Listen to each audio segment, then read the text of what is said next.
Why, hello, everybody. We're back. Oh my God, I am so excited to be doing this. Season 2 is here. I just have to Great start this with, you may think I'm wearing an inappropriate t-shirt with my Chewbacca Christmas t-shirt, but let me tell you, these 3 episodes were Star Wars Christmas for me. It's true. I loved it. It really is. I loved it so much. Welcome back to FANdor. Mhm. I feel like it's been a while since we've sat here and done this. It has been. That's not 100% true. We did This do, way. We did the Ewoks. we did Tales from the Moon of FANdor, Mhm. which was our Ewok special. But now we're going back. to But the like world of this Andor. is like the meat and potatoes of what we do, and it is our live action Star Wars coverage in only the way that we do here on Fandom Power, which I have to say, It's a totally new way. it's a totally new way now. Well, not 100% because Andy, you've elected. I went the old route. You've elected to so- do traditional still slides.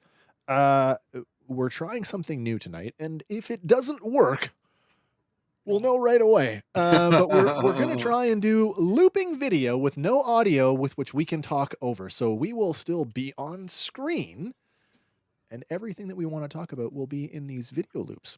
Mhm. And I think that might be The way forward. if this works out, if algorithms and corporations don't say, no, you can't do that, that might be the way we do it going forward. So fingers crossed. When did season 1 wrap up? Oh. 2020, earlier than now. Yeah, because it happened before the strike. 23, 22, I think. 22. I think it was 2 years before. Oh, we got a guy already. What is going on? Nick Bellis. Yes, Niamos. Niamos. We're getting ahead of ourselves. It's the Gronatima. When Niamos came out in season 1, I was like, oh my God, I feel like I'm in like Star Wars Miami Vice. And then when they remixed it for this one, I immediately messaged these two guys. I'm like, I'm really digging this Niamos remix. So yes, Niamos for sure. Let's talk a little bit about, we've done this before. We've got multi-episode drops on other shows before. Mhm. And I was having trouble remembering. We talked about 3 episode or 2 episode and was like, oh, I see why they did that because it works like a prologue. Actually, it was season 1 when they Was it dropped season us 1? 3 episodes at once because Oh, it was right, a little bit of a slow burn just because we were just getting reacquainted with Cassian. You're right. Introducing everybody in his world. No, you're 100% correct on that. Thank you for the reminder. But it absolutely made sense for them to drop it in 3. There was talk prior to season 2 about the structure and the 3 episode structure, which was presented as, oh, these are going to be like mini arcs or mini movies. You're going to get 4 movies over 4 weeks. Mhm. It felt like a full movie to me. Oh, self-contained too, right? Like I didn't feel like, I felt like, oh, this is the end of the first movie and I'm going to get another one of these and it's going to be great. Mhm. You feel like talking about season 1, we talked about the first 3 episodes working like a prologue. This did not feel like that. No, it's like In no way, shape, or form. Not to me anyway. you know the players now, and we've hit the ground running. Yeah, there's Yeah. no introductions necessary. Just want to say, Josh, I see your comment and I hope the two of you have a wonderful time tonight. Hope It you looks like catch you're going to some. have a lot of fun. I hope, yeah, get the big one. That's right. Catch the big one. So, my gosh, I'm so excited for this. Wow. Anything else about the format that you guys feel is worth addressing? It's interesting to me that it wasn't Gilroy's choice to go this way. That That's it was true. an executive decision made by Disney. Yeah. Yeah, that they didn't think and this would. that it works really well. I'm not sure if they were worried about competing with the summer movie season. Mm, Oh, 12 weeks is a long haul starting April 22. it's true. I mean, what we've watched quite a few of these It's Disney always a Plus, money decision, right? Like, these streaming shows, and to me, like I think Netflix kind of set the standard with a season of streaming television set at 10 episodes. 8 to 10, I think, is sort of your standard in streaming now. Yeah. So this is like at 4 weeks. We're 6 short. yeah. But we're not, because it's 3 every week. Yeah. Like you said, it's like dropping 4 movies in a month, which when you frame it like that, that's Yeah. mental. As a younger man, as a kid, I can remember spending summers every weekend in the theater. Didn't matter what was playing. It was like, there's a movie playing, and we lived in a town that had a single screen theater. So you got, if you Whatever were was lucky, playing. no, you got the 7 o'clock movie was usually something that was more kid friendly, and then the 9 o'clock movie was something maybe else. Mm-hmm. And if you were lucky, you got a double feature. Yeah. So Penland Falls, are we speaking? yeah, of? that's the one. I saw Home That's the Alone one. there backwards. They played the second reel first. Oh wow. And even though people were groaning and complaining, they did nothing about it. I saw And proceeded Crocodile it. Dundee there, and the projector broke mid-reel and was almost a Nice. 45-minute repair. People were leaving. It was the one of the few times that I actually did something with my dad, and he was steamed. I He saw was so steamed. Batman, the 89 Batman there. You might have been there. I remember a bunch of us going to the 89 Batman, I think we saw in Lindsay, which we? at the time was also a single screen. Well, it might have been. Trivia, this is for the folks in Ontario. At that time, the Lindsay Theatre was the largest single screen theater in the province. Mm-hmm. And you could smoke in the last 7 rows. It's an airtight tube. Yeah, there's that invisible barrier. Smoke does not pass. It's like on a plane when they used to just have a curtain. Oh, the ceilings were high. It just rose. That's right. All right, that has nothing to do with what we're talking about tonight. Anybody hate it? No. God, no. No, not at all. So this is the thing. We tend to come out the gate with strong feelings about this. I'm the Star Wars apologist. We all know that. So I am usually it's in the title, fandom. I'm the fanboy, and I tend to champion this stuff. I had problems. Uh-oh. Yeah. I had problems. Okay. Which I'll talk about when we get to them. I have problems with stuff in both your guys' episodes. Yeah. But by the time I got to my episode, I was like, there's a ballroom dance, and I'm like watching it. Yeah. Over and over and over. Yeah. That's a beautiful scene, by the way. I'm good with it. That's a beautiful scene. Okay, so as we get into the episode breakdown, we are going to do them one at a time. That may change for future installments of this. If this proves to be just too much, we may just do like one larger overview of the entire 3-episode arc. But for tonight, stay with us. It's going to be a long one. We are going to go through each episode. Because I didn't want to have 75 video loops, I've broken the first episode down into its 4 plots. I think we can all agree there are 4. Yeah. At least in my episode, there are 4 plots, and I just run through those here for a second. It's the what I call the A plot. That's of course Cassian stealing the TIE Avenger, which we will talk about, and attempting to deliver it to the rebellion. Our B plot is Brasso, Bix, and Willman trying to live a normal life on Mina-Rau and stay under the radar. Mm-hmm. Then we have our C plot, Lita Mothma's wedding and the machinations of Mon and Luthen. And our D plot, Director Orson Krennic plans to deliver on the Emperor's unlimited energy plan, and in doing so sets up what will likely be the Gorman Massacre. All right, so my episode, it is called 1 Year Later. It originally aired on Tuesday, April 22nd, 2025, as did the other 2. Written by Tony Gilroy, as are all of the, I believe, all of the entire show. Mm-hmm. This one directed by Ariel Kleiman. Ariel is a Australian with 14 directing credits, 4 of which are shorts. And the rest of them are TV projects, which include the first. That's a Sean Penn series, but there is a Star Wars connection because the first was created by Beau Willimon. There you go. You've seen Beau's work before. And then The Resort, Yellow Jackets, among others.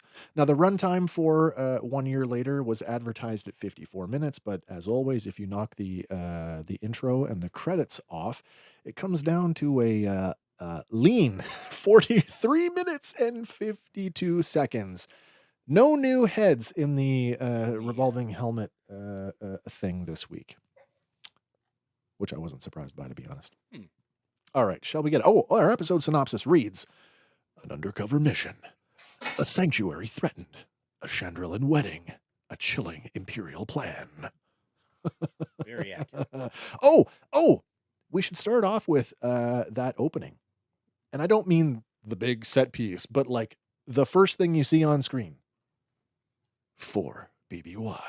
Oh, yeah. This is an interesting thing. And I want to talk about this because this, we had some discussion over this over the past week, which has really kind of been, at first I was like, whoa, things I know, I don't know. And then it was like, no, it's okay. That I just wanted to do a quick refresher on some of the major events in the Star Wars universe in 4BBY, so you can have some context for where we might be. Major events that occurred that year.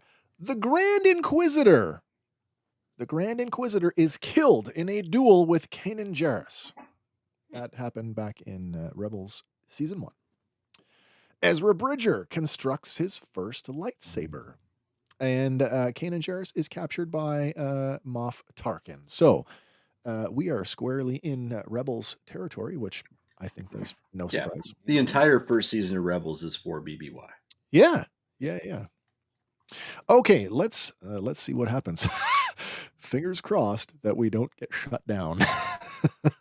Okay, here we go. So the episode guide, here we are at Synar Test Facility number 3, and the episode guide tells us that Synar actually owned several planets and designated them numerically. Hence, this one is referred to as Synar number 73. Now, Synar, or Synar Fleet Systems, is one of the major suppliers of military ships to the Empire, most notably the TIE Fighter. And to the best of my knowledge, let me just back this up here because things are rocking and rolling a lot faster than I thought. Anticipated? Well, I'm not going to talk as fast as the video is going to play. No. But the company was first mentioned in the Star Wars RPG supplement Tatooine Manhunt. That's the book we have on screen right now. Published by West End Games all the way back in 1988. Ooh.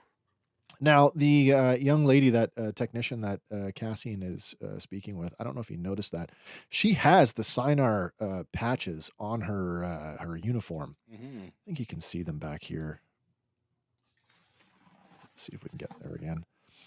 There it is. There she is. Yeah, so she's wearing a variation of the Synar logo. That is the logo from the RPG, like, way back when. Nice. Absolutely. So her name, this is Naya, and what are we talking about here? Oh yeah. She wears the Fleet Systems patch on her jumpsuit. Luthen has had Cassian infiltrate the manufacturer as a test pilot in order to steal a new class of TIE fighter, and that is the TIE Avenger, which he's intending to deliver to the Rebel Alliance. Now, 1 year later, this is not the Cassian that we left. No. In season 1. No, he's much older. 1 year older. Well, there is that. More aptly, though, this is the Cassian who has settled. Like, he's well settled into his role. Like, at the end of season 1, it was like, bring me in or kill me. Yeah. And so he's in. He's way in. To be as comfortable as he is in this scene, and to have this big character moment with Cassian sort of like dealing with Naya's her own sort of trepidations, and she's quite fearful, like, oh, they told me not to look at you, and he's like, it's fine, you're here now, I'm here with you, it's about right now, you can ask whatever you want. And I just thought it was such a cool character building moment for him. So the one thing I noticed about this scene when I first watched it, I was like, oh, he's, and good or bad, Yeah. he's fully drunken the Luthen's Kool-Aid. Indoctrinated. He's completely spewing, like, those lines could be coming out of Luthen to try to convince him to do the same thing. Absolutely. And I thought that was indicative of his character throughout this. Yep. Until we get to the third episode where I'm like, I think maybe he hasn't all, like, it's coming. We know his level of dedication by Rogue One, but Oh yeah. Yeah. I think there's still like pieces of him that haven't fully been indoctrinated, and we'll get there. But I noticed that right away that he was just like towing the party line pretty heavily. Yeah. So the TIE Avenger, let's talk about that because this is such a cool. This opening, man, it was so Star Warsian. I don't know how else to say that. Like the films, like the movies have given us these big set piece action sequences. A New Hope. You've got the chase with the Tantive and Vader's Star Destroyer. You know, you've these big set pieces, and we didn't get that in season 1 of Andor. It No, was it sort was of like, more real world locations. yeah. He was looking for his sister. He ended up murdering a security guy, but like this, it was so drippingly good. Talk a little bit about the Avenger itself. That class of TIE fighter goes all the way back to the TIE fighter computer game in 1994. The episode guide tells us that it was partially now the design, the on-screen design, which is different than the video game to some degree. Yeah. The episode guide tells us they were inspired by Kylo Ren's TIE Whisper, which is I a little feel backwards. Yeah, it does feel feels a little bit. Oh, what? Cart before the horse. Yeah. Now the TIE Avenger, this is another iteration of TIE fighter that is based on the TIE X1, more commonly referred to as Vader's TIE, making its first appearance in the current Star Wars canon. First live action appearance. Well, first appearance, period, in the current canon, right here. And then of course we have this whole like, okay, let's turn the whole thing on. And this part felt like a video game tutorial. Dude, as soon as I saw it, I'm like, of course, I've done this very same thing. I got in, I put in Star Wars Squadrons, I booted it up, and immediately I don't know what I'm doing. Okay, pause the game, bring up the controls, and then invert the X-axis. Yeah. I don't know how many ceilings I've just bounced off of because I was trying to go down. Exactly. Oh my gosh. So yeah, what a great nod to video games by using a ship that not only appears in a video game, but intentional or not, if you ask me, the whole control sequence is a nod to video games in general, which I love. Mm-hmm. You don't really see that type of HUD on any other ship. We've really never right seen up anything on the windshield or like on the viewport. I mean, it's meant to be the highest level of tech that you could get at, in the universe at the time. I would think. I didn't actually make any notes on this, but I'm gonna. Well, we'll get to it here in a second. So we've got Cassian blasting out of the hangar. There's a couple of neat little things here. One, the range trooper comes back. I didn't include him, but the range troopers are back, and we talked about not getting the new range trooper because we already have them. These guys don't have the magnetic boots. No, they're totally different from the knees down. No, don't have the magnetic boots because we're not, sticking to speeder trains. The other thing is descriptive audio refers to that belly-mounted gun as a torpedo launcher. That's not a torpedo launcher.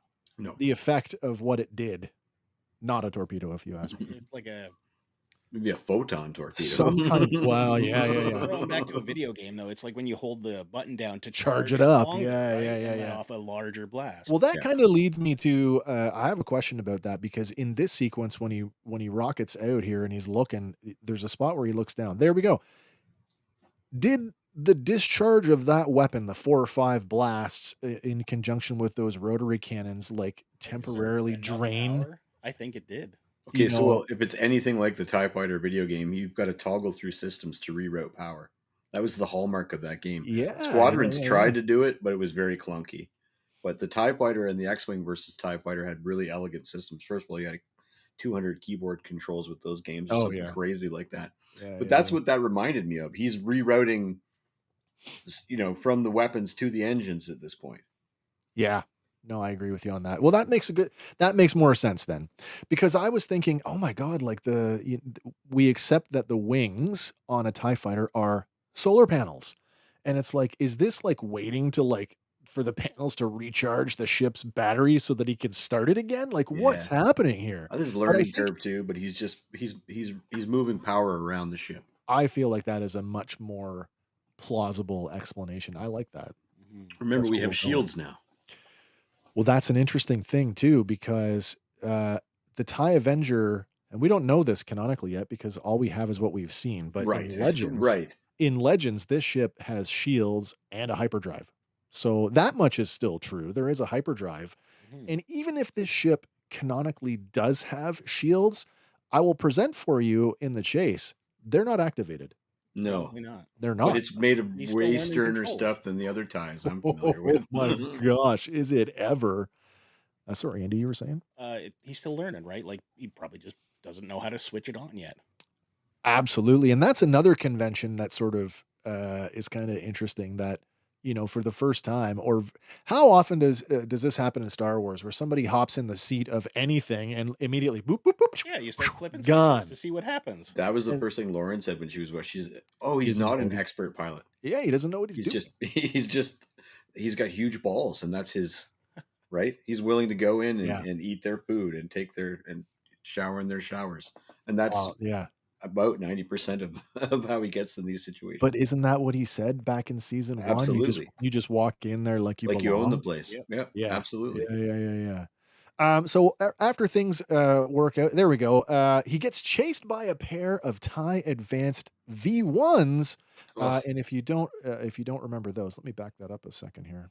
Uh, the Inquisitor's TIE, and that immediately sent me into this like, oh my god, how new is this? I've come to the rational conclusion that the V1s were not limited to the Inquisitorius. no, I feel but like they were in service. Well, it makes sense if the Empire is, buying. They're not going to just buy one. They're going to buy in bulk, right? like I pointed out in the chat, the Empire wasn't the only one buying ties. No. The I mean, mining guild. you had to have some dough, and the other thing was there's a specific little note in the wiki on the production grade version of the V1. Yeah. This particular scene, though, I did find a little bit weird because he's got a basic knowledge of controls at this point, Yeah. and he just still stayed in the canyon. He just pinballed it. Yeah. He just pinballed He's it like, down the pull canyon. her back and rise. Yeah, I don't know why he didn't That go for that either. that realistically though levels the playing field. They have to fly as well as he does to avoid collisions and That is things too. true. True. Whereas if they're out in the open, they're just They have Straight the shot. advantage of knowing what they're doing. Like, I mean, if he's a test pilot, and we already saw, like, talking about the security forces, talking about the organization of the Sinar testing facility itself, mm, we had some discussion this week about was this a military facility? And the answer, I don't think it is. I firmly believe that it is privately owned, but like, Under contract. yeah, yeah, yeah. You know how like Canada Post is Canada Post. It's a government company. Yeah. Kind of like Sinar is Sinar, but the Empire kind of provides the security. Yeah. I feel like if the Avenger is like the newest of the new, it just makes sense that a top secret, or maybe not a top secret, but maybe a testing facility that's making one of the most advanced fighters in the galaxy would have some of the most advanced fighters as their security. Makes sense. they could have even just been security for that particular ship too. That was a pretty small unit. That's true. They could have been just assigned to protect this ship because we did speculate could those V1s have been? So here we go. security force? He just took hits like Big time. directly to the hull, Mhm. Yeah. and didn't More slow than him once. down. Didn't slow him down for a second. This is the move that Han Solo uses exclusively to get rid of ties by bouncing them off rocks and things. Yeah. Not that Cassian is particularly skilled at that, but I would think his HUD would too identify those ships as V1s, and he would know what he's into here. I don't know if it did or not. Like, we did get the, like, here's targets, and it highlighted the missiles coming at him. Yeah, it's Mhm. But possible. then, yeah. So we get away with the TIE fighter, and then following a beacon, there's like an audible beep, beep, beep. So some kind of beacon. We descend through the atmosphere over this arboreal forested area. Jungle planet. And yeah, I don't want to. I mean, if you haven't seen this yet, then what are you doing watching our show? um, we all know what it is, but I'm not going to say it. Thank you. You're welcome. We'll wait for the It's reveal. kind of a big reveal at the end of mine. But it is. And I It mean, is. we all kind of, I asked in our group chat, did anybody even think that this might have been until even you a saw the guess. thing? No. Not even a guess. No, me neither. But I did, I threw my arms up when they gave it to us. So that was exciting. I honestly thought we were still on the This- last Oh, planet yeah, that we just found somewhere was- else or on just the somewhere planet. else on the, because I got the impression that she said, give me 12 minutes to get down the road. I thought he was going to pick her up and get her out of there. Mm. So there, I actually had a thought similar when he said, I'll see you on down the road. Right. I thought there's a road. He's going to pick her up. That was a metaphor. There's a yeah, there's an Imperial that says that same line later on in my episode, and I was like, oh, maybe that's a thing that imps say to one another, and maybe he was trying to make her feel more comfortable. Oh, see you on down the road. I don't know.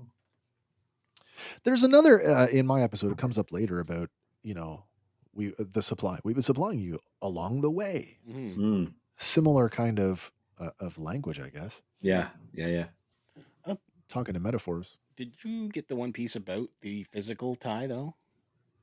What about it? Oh yeah, that they built They a built full it size. inside and out, and it Yeah. holds its own weight on the 4 pivot points of the wings, That's very which is cool. so cool. And it can fly around and take out people. It's beautiful. You've been locked up at Disney.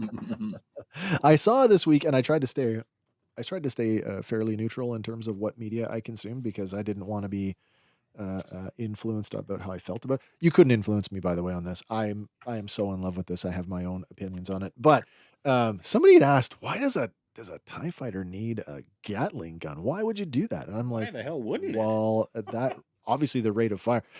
The reason why, and this applies to real world weapons. The reason why the barrel will get hot the more rounds you put through it, and I would Yeah. think that superheated gas. Would Mhm. warp it sooner than later. Right. So when you have like hundreds of rounds per minute, having multiple barrels ensures that you know they will stay cooler longer. Mhm. So you'd have a longer, Yeah, higher sustained rate of fire. Because at Absolutely. that rate of fire, you're not going to be fighting very long because No, whatever no. you're firing at's going to go up. My I don't know God. if you can see them at this point in the episode, but I was just curious that the thing has 2 passenger seats. What do we think? It does. those are Yeah, for? yeah. We will see that. Yeah, 2 jump seats in the back. Yeah. Did you catch the audio cue in the hangar, the traditional TIE fighter blaster sound Yes. at the very end? I loved it. I Yeah. was like, dear. All right, we break through the atmosphere and oh, Hey, any landing you can walk away from. that's true. This is interesting. We land on this arboreal world, and Cassian is reunited with, and it took me the second watch through to I felt realize so stupid that I didn't pick this up. that is the ugly, because I didn't know what to call it. So I used a Legends term, the ugly, because of the Y-wing engines from season 1. Yeah, this is the one they escaped on. It is, yeah. So we learn here, Cassian steps out and he starts looking for someone named Porco. And I don't know if that's like Yeah. Relation? Porkins, That's Porco. that's immediately what I I. thought. But here we go. Look at this. I was like today years old, and by today I mean like I just learned this week. That ship was identified as the Breon Hoy 39 Dayvan back in 2023 in the Dawn of Rebellion visual guide. Oh wow. So yeah, I feel dumb for not. As a ship guy, I feel completely like, Well, when you get to What? my episode, though, like there's a couple things that happen. I'm like, wow, that's pretty lucky. And then watching it again with descriptive audio, it's like, okay, it's that ship. Oh, that makes so much more sense now. We're going to get another ship moment in my episode tonight, which I think was kind of fun because I kind of mulled on it for a bit, like, what is going on here? But if you follow the breadcrumbs, it all works out. Okay, so that's the day van. Porco is nowhere to be found, and promptly Cassian is taken prisoner. And it's kind of weird because it's like there's right from the get go, there's this like, It almost feels like one guy trying to snow him that there's multiple. well, yeah, it's like there's 100 blasters pointed at you right now. Well, Yeah. no, it's more like 20, which Mhm. is still Hell, that's a overwhelming lot. odds for one guy. But more interesting, and this is the weakest. This is the weakest point of my episode. Are these people? We'll Mhm. find out. We'll learn a little bit more about them as we go. But right from our introduction to them, it's like I call throughout the episode, even though I know what they're called, I kept calling them the bumbling idiots Yeah. Yeah. because there's no other way to describe the way that they interact with each other. And I get that. I understand why they made them kind of bumbling, that they're trying to that it's the reason for them bumbling is more related to the bigger picture that, early rebellion, people don't know, all these different cells are doing things independently without any of the command and communication Yeah. structure that a formal military has. But it also shows you that the layman, Yep. like, who knows whether they're uneducated? Maybe some of them are amazing mechanics, maybe farmers, maybe, everybody's got something. But it, to me, their bumbling illustrates that, like, normal people are willing to get involved. These are clearly not soldiers. For now, the only names you need to know are Barty and Curtis because Yeah. those are the these are the two that in every scene, whether it's at the beginning of the cut or somewhere throughout, there's always some sort of like argument between them, Yeah. and it's this They're like, jockeying for yeah, position. they're absolutely they are. Arguably, the woman there is important for what she's trying to do, but ultimately it doesn't Rika. matter. It doesn't matter. That's Rika. Oh, by the way, Naya is the only person that I bothered to look up who is the actor is because these other people are just so inconsequential to the bigger picture that unfortunately I glossed over that this week. Well, I got you covered there. Okay, perfect. And that's why we do it this way. All right, so calling out for Porco, we find that he's nowhere to be found, and Cassian is immediately taken prisoner. Now, they take him for an Imperial pilot and they begin to interrogate him, and he says that the ship was stolen and he's delivering it to the rebellion, and he was supposed to turn it over to another pilot. But they play dumb and they're like, what rebellion? Whose rebellion? These two men, Barty and Gertis and Barty, argue over how to interrogate Cassian, and the bumbling continues until the woman arrives with the test pilot helmet emblazoned with the Imperial logos, calling Cassian a liar. While talking about Cassian asks about where his contact is, and they tell him that it wasn't good for him. Essentially, there was a firefight and they killed him. Yeah. No body. Did it happen? I'm pretty That's sure it it, happened. it's It really happened. implied that they killed him, but it feels like unless you're standing like point blank that they couldn't kill anybody. They exchange a lot of fire in these two episodes and don't really Yes. hit each other a whole lot. What I find really amazing is, and especially in Andy's episode, and if I remember, I'll say it again, but is that the whole time Cassian is actually in command. Oh yeah, he's just like, He's so cool. He's not yeah. scared at all. Like if he is, he's not showing it. He's like He's like casually throwing them leadership tips. you get the idea that he feels like he's in zero danger here at all.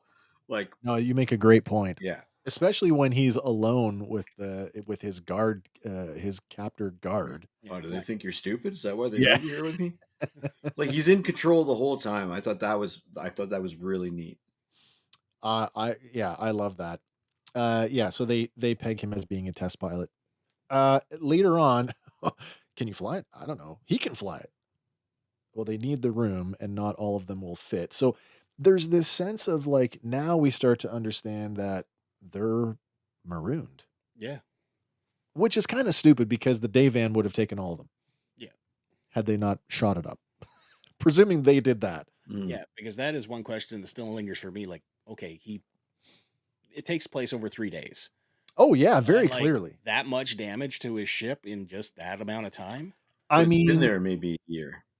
Well, he said he was only there He was here 3 days Cassian ago. says he was here 3 days ago and Right. they weren't here. Yeah. Yeah, that's true. So, So whatever fight happened and left them there has happened in the course of 2 days. yeah. I feel sorry for Porco, whoever they were. Was. Yeah. But like you say, there's no sense of like, oh, Andy, you pointed something out. Didn't you say this guy's Yeah, that is Gertis, played by Sam Gilroy, who yeah, is yeah. actually son of Tony Gilroy. I didn't know that. I feel bad for not looking that up. Pretty cool.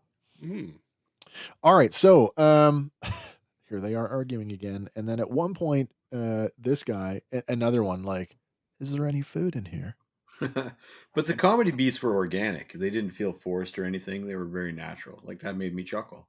That part did. I believe this is Plug. Okay. The arguing, this all felt like a contrivance, and so artistically, Yes. I get it.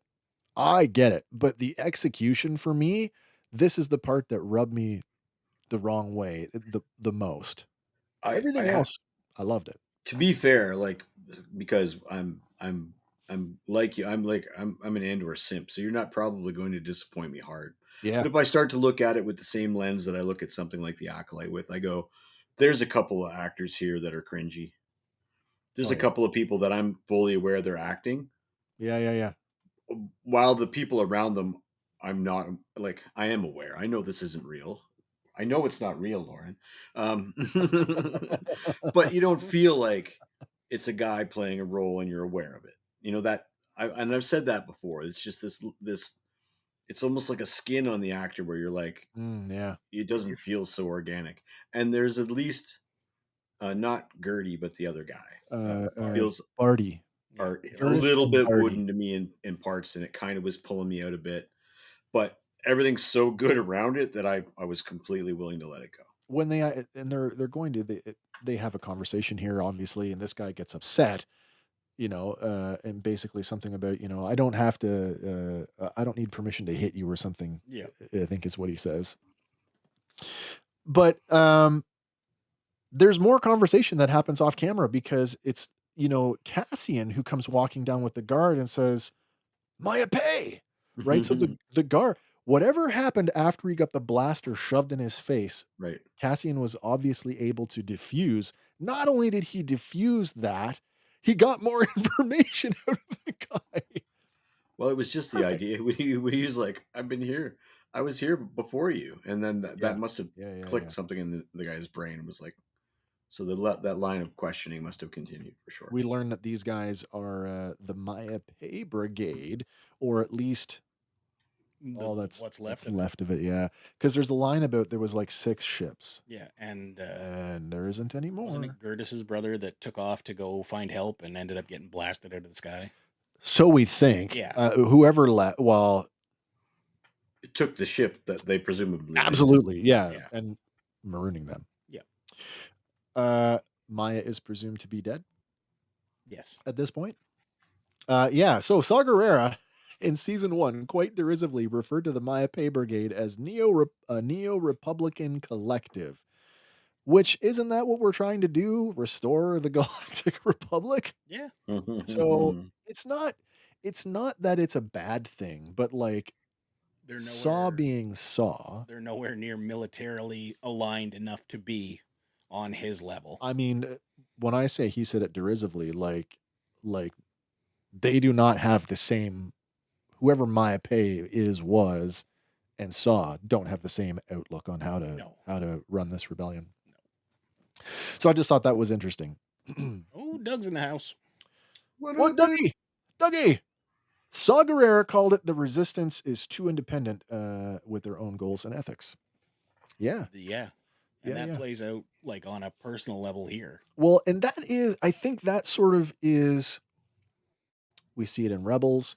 We see it here, obviously, especially with the whole sequence in season 1 about Krieger's group. They outrightly sacrifice that guy. Mm-hmm. And again, it comes back to that. There's no overarching command and control. No.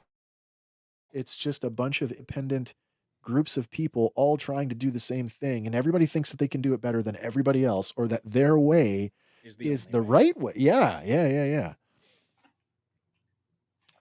And as we know, that is not No. that's not true. Not true. Yeah, this is what's left of the Mayape Brigade. And Cassian says at this point, he's like, I know who you guys are. We've been supplying you along the way. Anyone else feel like his Cassian's tie pilot uniform felt a little bit like something Picard? Yeah, right across the top. That's interesting. Yeah. That's felt an like interesting one. a STNG. Kind Or of, instead, yeah. late seasons when they started dressing cooler. To me, I just thought it felt like it actually looks like a F1 racing suit, if you ask me. But I like it. I like Oh, it. it's Of great. all of as an action figure guy, of all of the Cassians that have been advertised for this season, that's probably the one I'm going to get. Yeah. The test pilot one. I'm going to get them all. Oh my gosh, yeah. And the bumbling continues as they actually talk about there's beasts out there, and that becomes way more relevant in the last episode. It's also a Whereas, cautionary tale. in the Not second, not everybody is Cassian Andor. Like, that is true. Hate what's going on in the States all I want to, but I'm not, a guy like me shouldn't pick up a thing and go. Like, Yeah. I'm the bumbling one. That's true. Well, talk about the bumbling. Even more bumbling.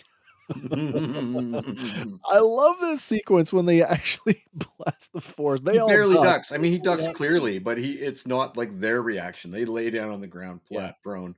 It's He's harder just than like, I don't want to get dust in my hair. But at the same time, it's the same thing he just ran into in the hangar, right? Like, just start flipping buttons and see what happens. Oh, absolutely. Oops. Absolutely. And she's that's the first thing he did too. So she's tracking, but she's just way behind him. Oh my gosh, yeah. Right. So that's literally the first thing he did. Is the first thing she did. So, so as the evening, our first evening on Mystery Planet winds down, we find that the group is now well into. It's not just they're picking sides. Yeah, and that's kind of the weird. We've seen that throughout this episode is that every time one of them, Gertis or Barty, say something, there's always sort of that side chatter. Yeah. Yeah, there's definitely backup for both. Absolutely, and they each sort of have their supporters. It reminds me of the pirate dynamic from Skeleton Crew. Oh, does it ever? Honestly, though? Yeah. But that's really what they equate to at this point. They're nothing. They're not much more than that. They're privateers. Yeah. Yeah. At the same time, like, because of that mistrust and like loyalty alignment, that's just fueling the bumbling. Yeah. We have a moment where an argument between the two of them breaks out over the perception that Barty's brother stole their ship. And the tension comes to a head when Cassian's guard raises a blaster and asks, "Are you calling me a liar?" Rika, the girl who had been trying to learn how to operate the tie, tells him that he's not even good at that. And that's when all hell breaks loose. And it gets real bad because it's a firefight. Yeah, and he just blows her away. Yeah. So, and in those last few seconds, it's literally like half of them run towards the day van and half of them run towards the tie. And that's it. Like, it's like, oh, shit. But that's only the A plot. Concurrently, we have a few other things going on. I want to get to that. This is why we chose to do this way. If we can just cover one plot line at a time. Because it jumps. It does, yeah. There's quite a bit of back and forth. This other one, I like what's going on here for them. I really felt like they're a family in this one. Of course, I'm talking about Brasso. Brasso and Will and Bix and B2EMO, who are trying to stay under the radar on this planet, Mina-Rau. Now, Mina-Rau is an agricultural world producing various grains stored at numbered silos across the planet. I don't know, did I put that up there? About the this was an actual rye field in Oxfordshire in the southeast of England. And Andy, you had pointed out that there was an issue because this was during the COVID. SAG-AFTRA strike. Yeah. So a lot of this wheat was grown, and then it had to be stored until after the fact. It's rye. Yeah, it's rye. And the thing is, they found a farmer who would grow it for them, and they had him grow it a year in advance. A year in advance. So that is, and most of that, very cool. Most of what you see is the actuals. Like when you see Will running through it, that's an actual field. That's an actual field. Brasso riding that speeder. That's a cool thing. Did you see the behind the scenes clip? Yeah. Of Brasso riding the speeder. Yeah. It's attached to the camera rig on an SUV. It's awesome. I laughed. I said to Andy before we went live tonight, I said I was watching that sequence and I'm like, that's really cool. They did that practically and not on a green screen.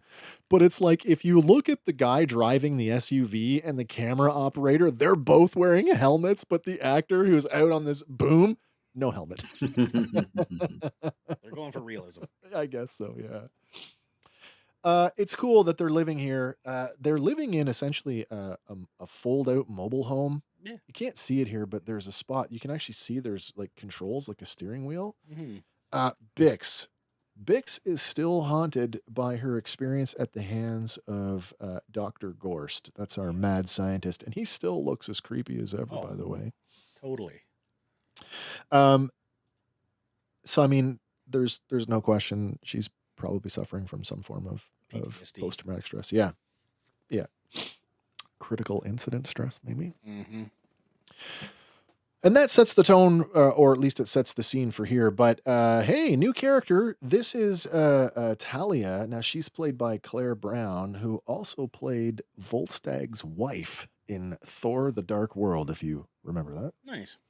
A love interest for Brasso, which I thought, a year later, he's found something to make him happy. Yeah. I quite like that, actually. B2 is the same old. He still worries about everything and everything. And he thinks that Cassian will be back the next day, and feels like it's his duty to tell him. Cassian will want to know. What are we saying here? Oh, Doug, very interesting character setting for what's going down south right now. Yeah. So we'll get into this, I'm sure, a little bit more when the customs dude shows up. But how on the nose was that? Because keep in mind, this was filmed before he was back in office. Yep. So like, there is this like eerie sort of like, wow, they really hit that on the head. And well, I mean, I mean, he was building a wall in 2016, right? Oh, yeah. It's indicative of the fascism, and it's I guess disappointing that you don't have to look a decade in the past to find fascism and then make it ironic sci-fi about it. Now you just got to go, what happened yesterday? Yeah. This is interesting. At first I thought when you look at these settlements that are, this reminded me of the island in the Bad Batch. A little bit, yeah. How it was sort of built in tiers into the rock. Or the island in the Bad Batch. Yeah. The island is numbered.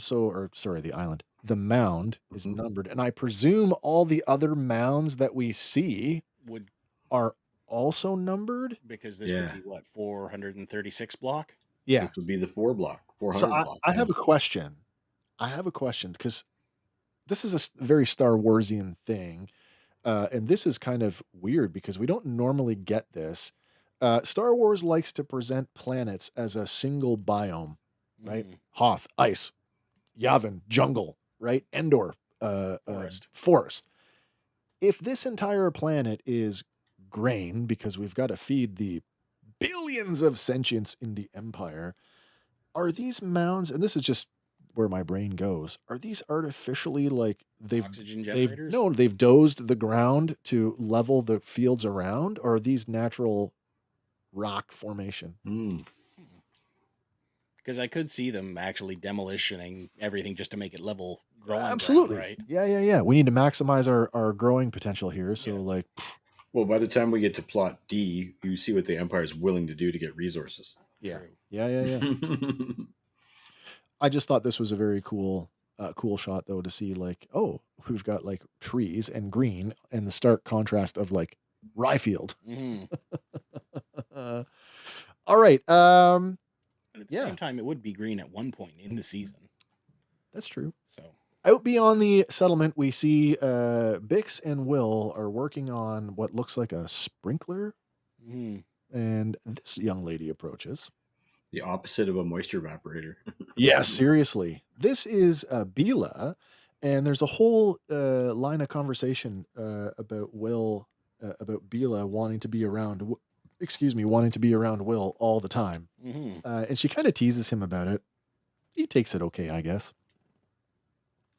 But she's definitely got her eye on him. We learn that Bila is the daughter of Kellen, who owns the general store at the settlement. Yeah. It'd be kind of weird if that was the only general store on the planet. Yeah. This Bila is played by Laura Marcus, who has 13 acting credits, mostly in television. Her longest running gig was in the Jack Whitehall series, Bad Education on the BBC. All right. As they're standing there, while taking the piss out of Will, something happens that makes everybody nervous, and they should be nervous because we get this Imperial scanning cruiser that shows up, and nobody knows why it's here. No. I spent an awful long time on this because I was like, well, Gozanti, but not a Gozanti because there's some things here that are not jiving with what we know about the Gozanti. Yeah, like a straight Airbus type vehicle. Yeah. The bar radar on top that was spinning, not consistent with what we've seen before. But go down the rabbit hole, you will find out. The scan cruiser is based on the Gozanti cruiser. Of course, the Gozanti first appeared in the Phantom Menace. There it is. And then the version of the Gozanti that I think we are most familiar with is the one that we see, of course, in Star Wars Rebels. That one. Mm-hmm. This one, however, it's got a way more kibble on it. You've got that bar radome on top, and then you've got a bunch of like other stuff on the belly. Could be cannons. Could be scanning equipment of some sort. I presume that's what it is, given the particular mission that they're on. Mm-hmm. And then we find out this week in the episode guide that this is in fact based on the assault cruiser model that we saw back in The Mandalorian. Mm. So there you go. It is a Gozanti variant. So it could be full of Mandalorians then. You would for stealing those. You would hope it was full of Mandalorians. It would be a better situation. Yeah, really. Just give us your grain, and then we'll leave. Okay. There's enough for everybody. All right, so Brasso ends up coming back to tell them what's going on, because Bila actually says her dad will know what's going on. By the way, there's the sequence right there. That was filmed practically. She said this hasn't happened since she was a little girl, too. Maybe when she was a little girl. Yeah. In her lifetime, so it's a... Well, there's a line in my episode where he says the last time they came through for an audit was 10 years 10 prior. years. Okay. Wow, so yeah. 8 or something. So like a decade. Yeah. I love the line from B2 here. I was waiting. Well, here I am. Not for you, Cassian. Of course. He's a loyal droid. Yeah. Brasso returns to the mobile home to tell everybody that after speaking to Kellen, this is an Imperial supply census, an audit, a spot check. And there's mention about they want to know what they have and where it's coming from. And suddenly everybody gets like all kind of triggered about we're undocumented. Mm-hmm. Also, we're wanted fugitives from Ferrix. But hey, that's okay. Also, such a cool nod here. I love this, by the way. Aww. Marva hanging there by the radio. By the way, small inconsistency. Watch this. When we go to the wide shot, it's gone. Well, maybe it's not. Maybe it's still there. Maybe it's still could there. be in shadow. Yeah, it must be. in shadow. Yeah. All right. Well, Bix says if the Imperials are checking visas, they will have a problem. Talia tries to reassure them that nothing or no one here is going to let anything happen to you. And Brasso asks if they've heard anything from Cassian. They haven't, but Will goes to the radio to listen. And there is a small portrait of Marva hanging there. Nice. So a small thing about visas that I found very interesting. So we play the role playing game extensively, and we hop in our ships and we go wherever the hell we want. Yep. And if we go into an Imperial sector, we've got to have the codes to get by, or we sneak by, or of course. But you don't get the idea that, like Earth, travel between places is highly regulated. You need a work visa to go and work in another place that you're not from. And it just struck me like travel around the galaxy is probably highly regulated. It's not like this unrestricted. That's why like Han Solo is got to have you got to hide in the floorboards sometimes. I always think of the I've always thought of the Empire, like the height of the Empire. It's one singular government. So that stuff to me was like, oh, I should be able to travel wherever I want to. Right. But this suggests that there's still some holdover from the Republic, and that it is like, this is a different world. You must have like you say, you've got to have the right paperwork to be here. Just more like, we've been told, and we've already seen from season 1 that this is a much more grounded sort of Star Wars. It's a lot less fantasy. We're in that universe, but it's funny to see something like, oh yeah, you just can't hop in a starfighter and go save your friends on Cloud City. But at the same time, we've seen this come up before in the first season of Bad Batch, where they go visit the one clone on the farming planet. Oh yeah, and then he's not documented, so he needs to get off. So they end up, well, that was about hot chain codes. This just lets us know that there's like a further documentation required. Yeah, that there are work permits that are being given out across the galaxy, so you can work from not homes. Is there we're talking about in the timeline, right? Because like they were like chain codes. It was like, okay, Republic died yesterday, Empire starts today. Everybody get a chain code. They were on that like so fast. Yeah. You can have one, report here, and get one. But like, how long would it take for the rollout? Right? Like, because Mina-Rau, I think they identify as being somewhere out in the colony region of space. So like if you look at a Star Wars map, you've got the core or inner core, outer core, and I think colonies is the next sort of ring out. Yeah. So they're not like, they're not in the galactic hub. No, they're outer rim for sure. Yeah. Close anyway. Well, that is our B plot. So keep in mind it's evening. So it's funny. Night happens at the same time on all these planets. Got to streamline that. I don't know how, but that's what happens. Okay. Gilroy's too used to writing on one planet, so our C plot, which I like this one. It's a massive jump from story from season 1. It's quite interesting. We're going to Chandrila. Mm-hmm. By the way, Chandrila, our location for Chandrila, God, Andor, gotta love Tony Gilroy and this show for going and doing actual locations. They went to Spain for this. This is Montserrat. It's 2 letters from space. Chandrila, first identified as Mon Mothma's homeworld all the way back in the RPG supplement, the Star Wars source book. Right over there. In 1987. So Chandrila has been her homeworld for a long time. Leeta's wedding. Mm-hmm. Did anybody think she was going to go through with it? From season 1, was there anybody who thought that she wasn't going to go through with it? No. I thought she would not. Yeah. Oh, really? Yeah. You didn't think she would? No, just because she was always at odds with her mother. Yeah. But, same time wanting to please her father, I could see how she would go through with it. There was never a doubt in my mind, and as soon as I saw the trailer, I was like, "Oh, there's the wedding." Yeah. Season 1, though, this is an important detail, and it's going to play out, I think, in the last episode when we see sort of Leeta's, what I would say is her typical attitude and resentment. But remember, Leeta did seek out the religious leaders when they were on Coruscant to teach her about the old traditions of Chandrila, to Mon's sort of shock, like, oh, Yep. Oh. So, yeah, I wasn't surprised that she went through with it. It's the first day. And we know that the show takes place over 3 days because they tell us that there are 2 more days in the wedding celebration. 3-day So 3 Chandrila days. tradition. Yeah. Both families, so Lita's family, were at the Mothma estate, and her husband to be, Stakan, Skulden, and his family are there.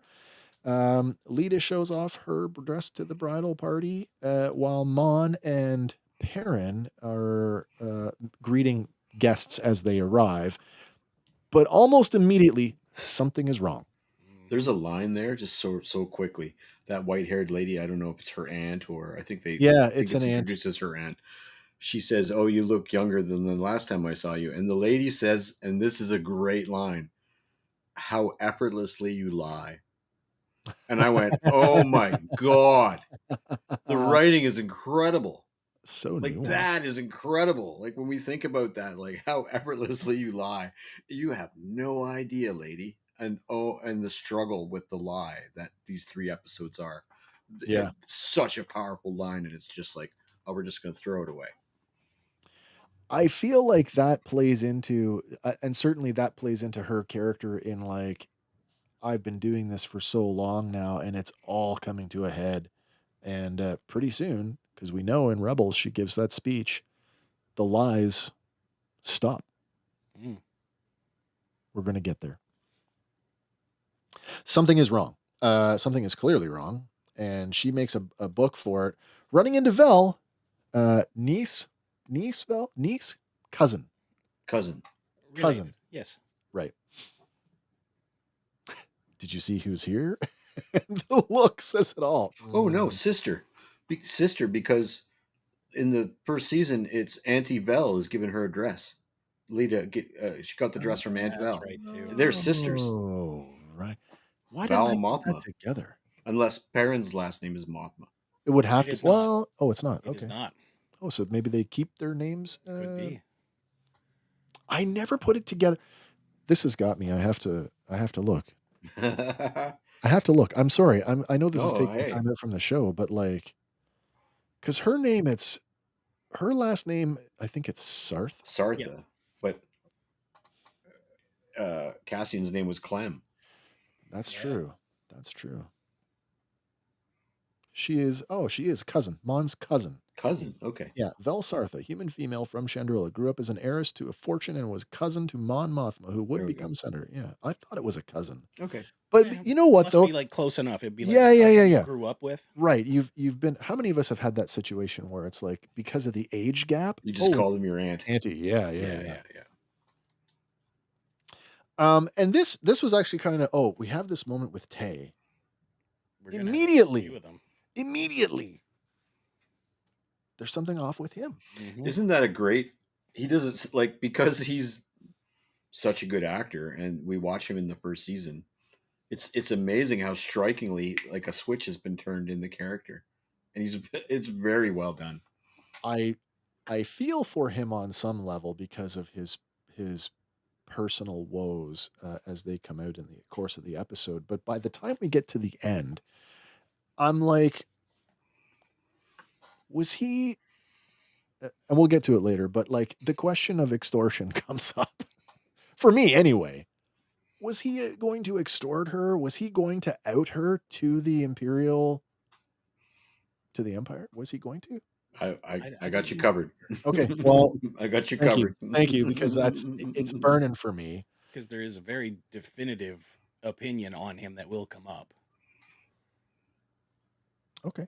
So, all right, when we get there, sure. But I don't think that's originally why she was. Because this was just, there we go.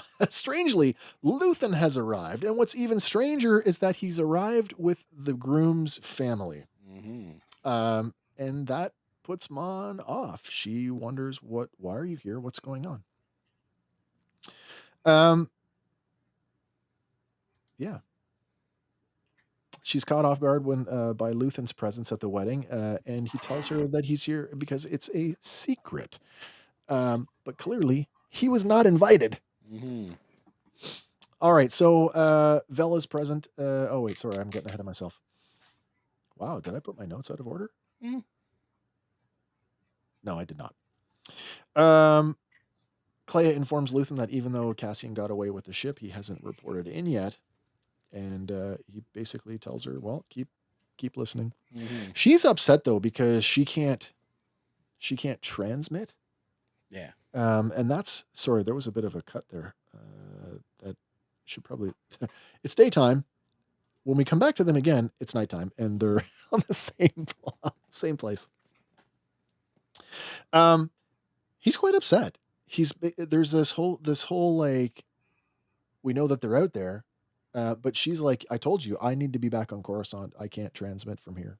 Well, everybody's been put in a position where you have something you need to get done, but you don't have the proper tools to do it. And it's like, make it work.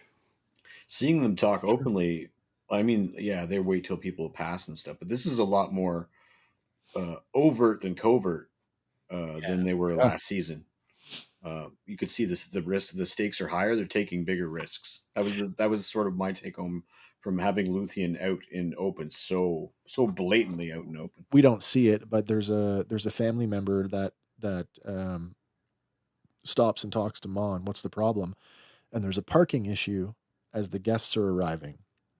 But then Kleya is like, that they've come in the FANdor and they're using the gear on the FANdor, the advanced comms on the FANdor to monitor radio traffic. So, talk about a high value target sitting right under your nose. Well, crazy. It wouldn't have been sitting under your nose because according to the trivia gallery, they actually did build something similar to the hangar like we see on Mos Eisley. Oh, really? The Falcon, where he parks his ship. Okay. But it didn't make the final cut. Didn't make it in. Oh, that's cool.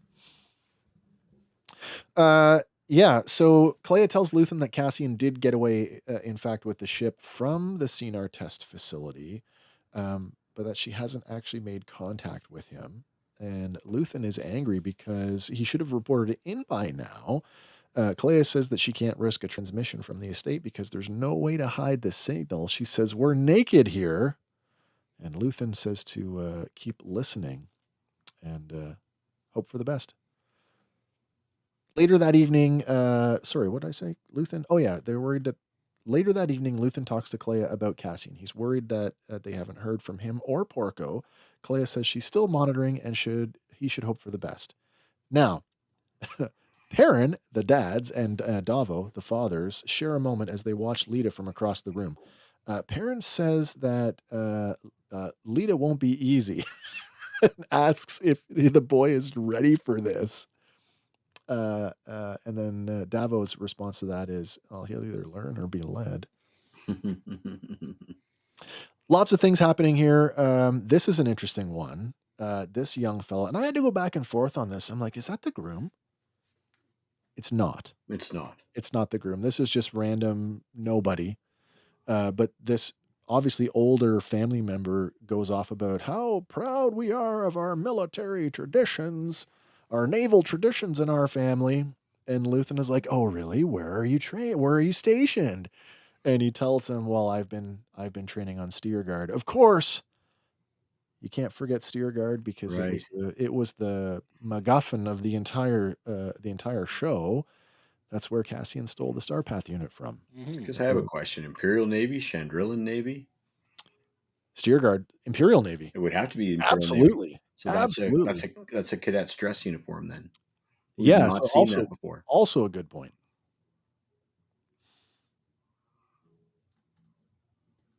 Sorry, I'm just catching up with my notes here. Yeah. And Luthen, "Oh, really?" But then he's like, "And we're all being transferred." Are they being transferred because of the military equipment that was being stolen from there? Oh, that's a year later. Maybe. Again, how long does it take for this stuff to happen? Well, that's true. That's true. But it's interesting to see. Right? It's interesting to see how Luthen gets his info, similar to the way what's his face does in Game of Thrones. The little birds. Oh yeah. Bald guy. The other guy, the two of them. Starts with a B. He's the guy that I would have cast as he was my fantasy cast for Doctor Strange. Oh yeah. He should have been, yeah. Peter Baelish? Yeah, and You haven't watched it. his The Blanche? guy, Yeah. the Yeah, eunuch. yeah, yeah. Yeah. If it ain't Peter Dinklage, I don't know. It's something Baelish. Love Josh is Baelish. back. Hey, man. Welcome back. How's the fishing trip? Hope it was a good time. Awesome. Lots of show to go, brother. All right. Strap in. Oh, nice. Oh, you're heading back home. Oh, well, I'm sorry to hear that, man. But you know what? There's more visits on the horizon, I'm sure. I hope. There's a line that comes up in part 2 that's actually kind of relevant to that when we get there. To the steer guard thing? No, to unfortunately dropping off your son and heading. Oh, yeah. And it comes from Perrin, so it's kind of weird, but Yeah, and steer guard being where Cassian stole the Starpath unit from. Okay, so Clea catches up with Vel at the bar, and there is still this cool tension between the two of them. And it's never really on the nose. What's happened between these two? I mean, it's an adult Star Wars, so I have a feeling they had an emotional relationship at some point. So that was my next question. Because there's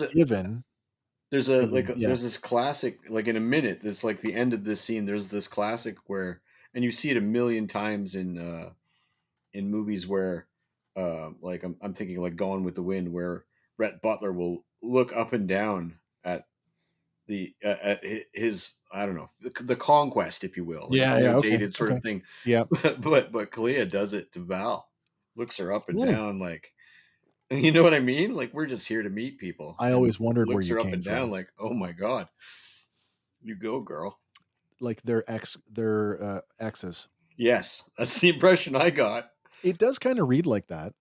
Well, it would explain some other stuff. So, well, yeah, I guess so. But why is there this tension? Is this still new? Like, how far removed are they from that?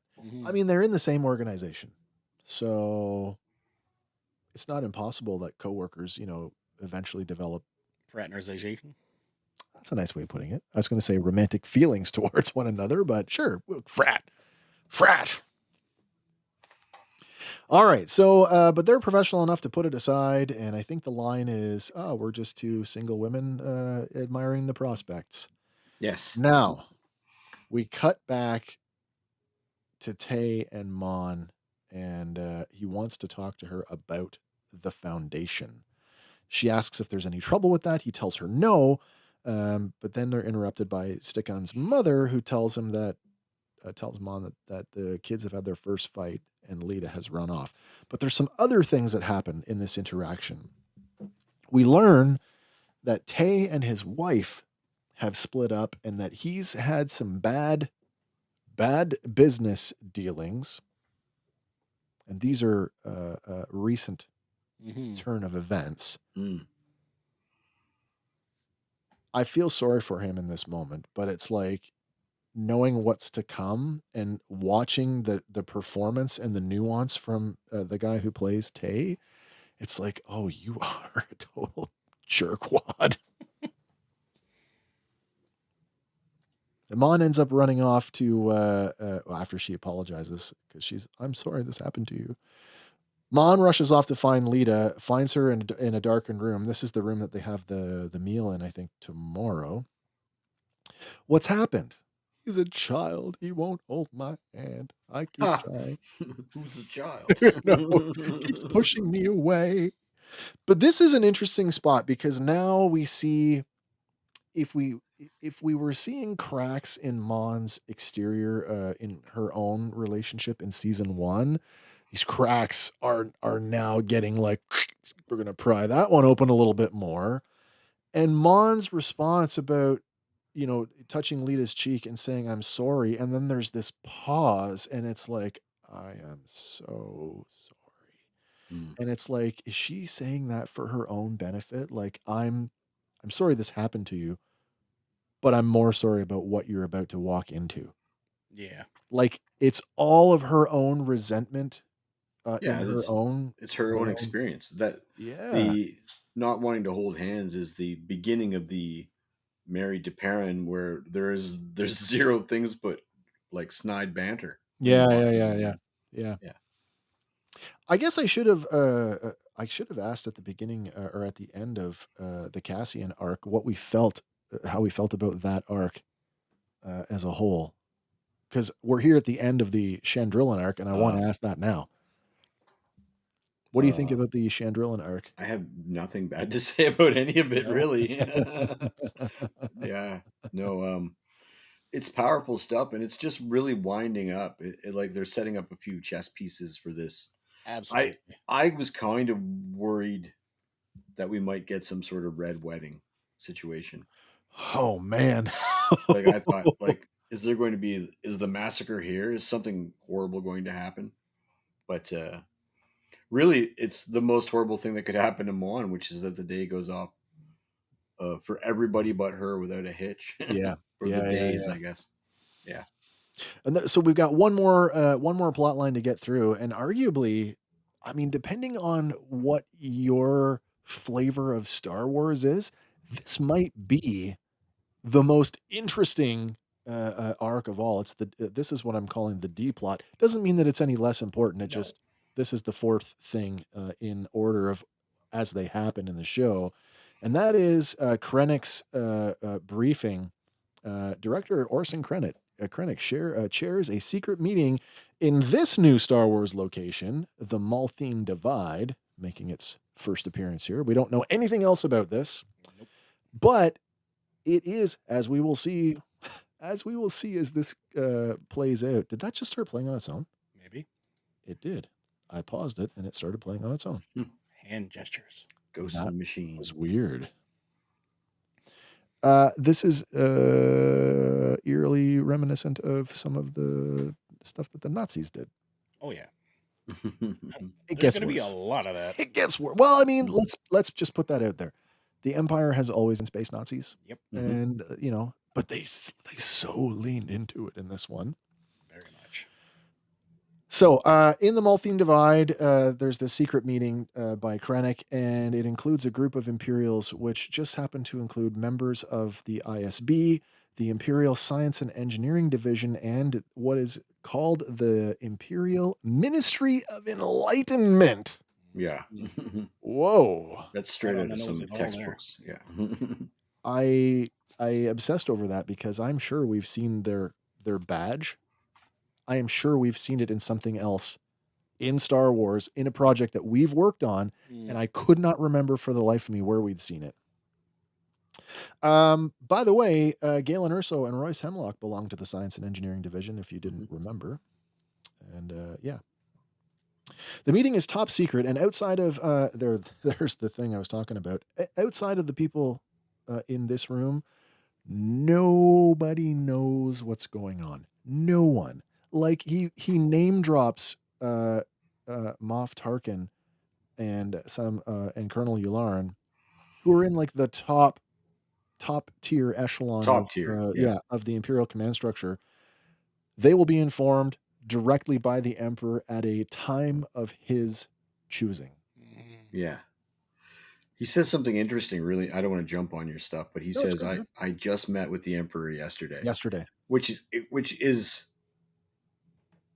diametrically opposed to everything that I know about the Emperor in this time. Why is that? He had become a recluse, and that nobody saw him. He dealt through like his adepts and Masamida and things of that nature. Yeah. As far as I know, a direct audience with the Emperor is exceedingly rare. So I guess what it makes is Krennic an even bigger player than we thought he was in Rogue One. He almost seemed like he was a patsy for certain things, like he was in charge, but he wasn't really and never really was. I mean, he's a friggin' badass right here. Now that you say that, I mean, Tony Gilroy did say that season 2 of Andor would recontextualize how we watch Rogue One. And just by bringing that up, Hank, it makes me think about Krennic going to Mustafar to get an audience with Vader. Yes. How freaking bold do you have to be to do that? Right. But it adds so much more weight if he's got the hand of the personal, like the Emperor's go ahead, like this is your project. Right. Of course he's going to go to Vader because he would think that Vader would have his back. Of course it didn't work out that way. No. But I mean, there's a liaison, like there's a middleman. You'll speak to the emperor for me.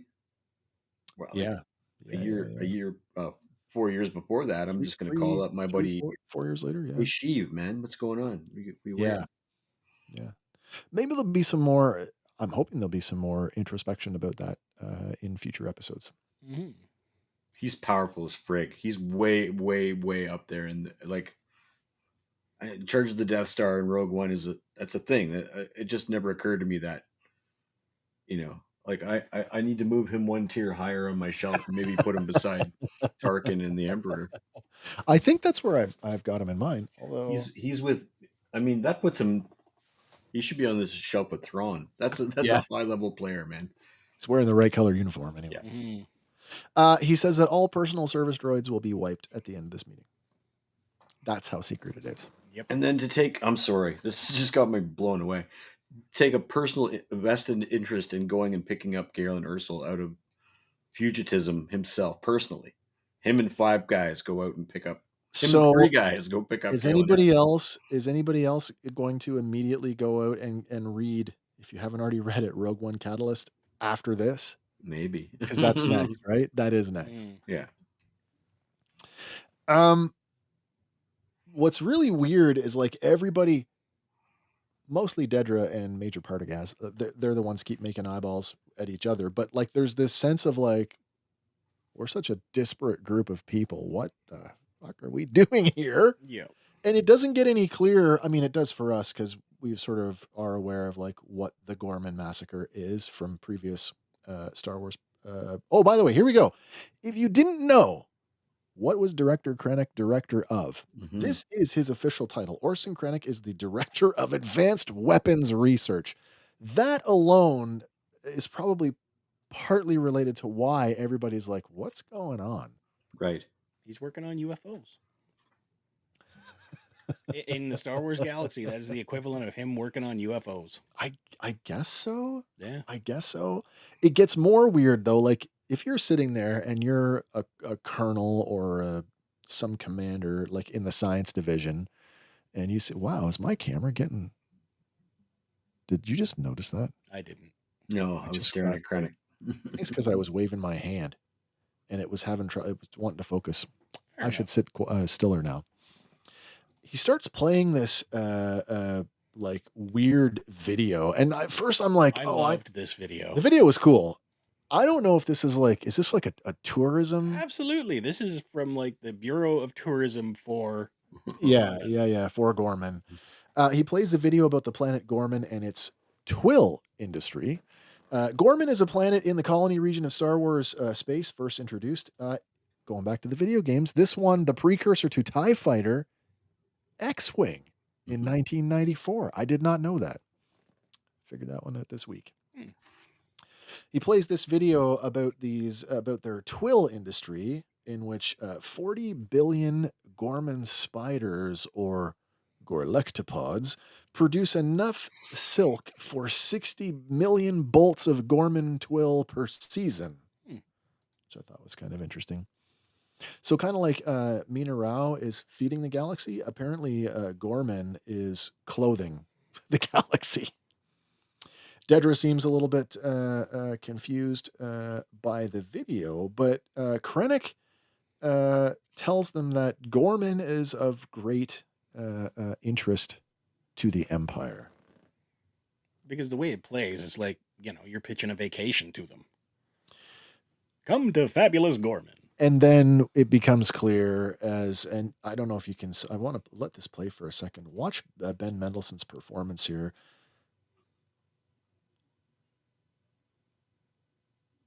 He's a hand talker too. So what's interesting here is he says access to stable, unlimited power will transform the galactic economy and solidify Imperial authority. Unlimited power. First of all, I love that. Yeah. I love that we get the legacy line in there. The other thing that I like is how this skirts Legends material without like insulting it. Like the Death Star was like, people say this all the time. How did this like planetary sized space station get built with nobody noticing? one of the things was it was never classified as a weapon. It was classified as a mining tool, right? It was the super laser wasn't a laser, it was a mining laser. That's how they got away with it.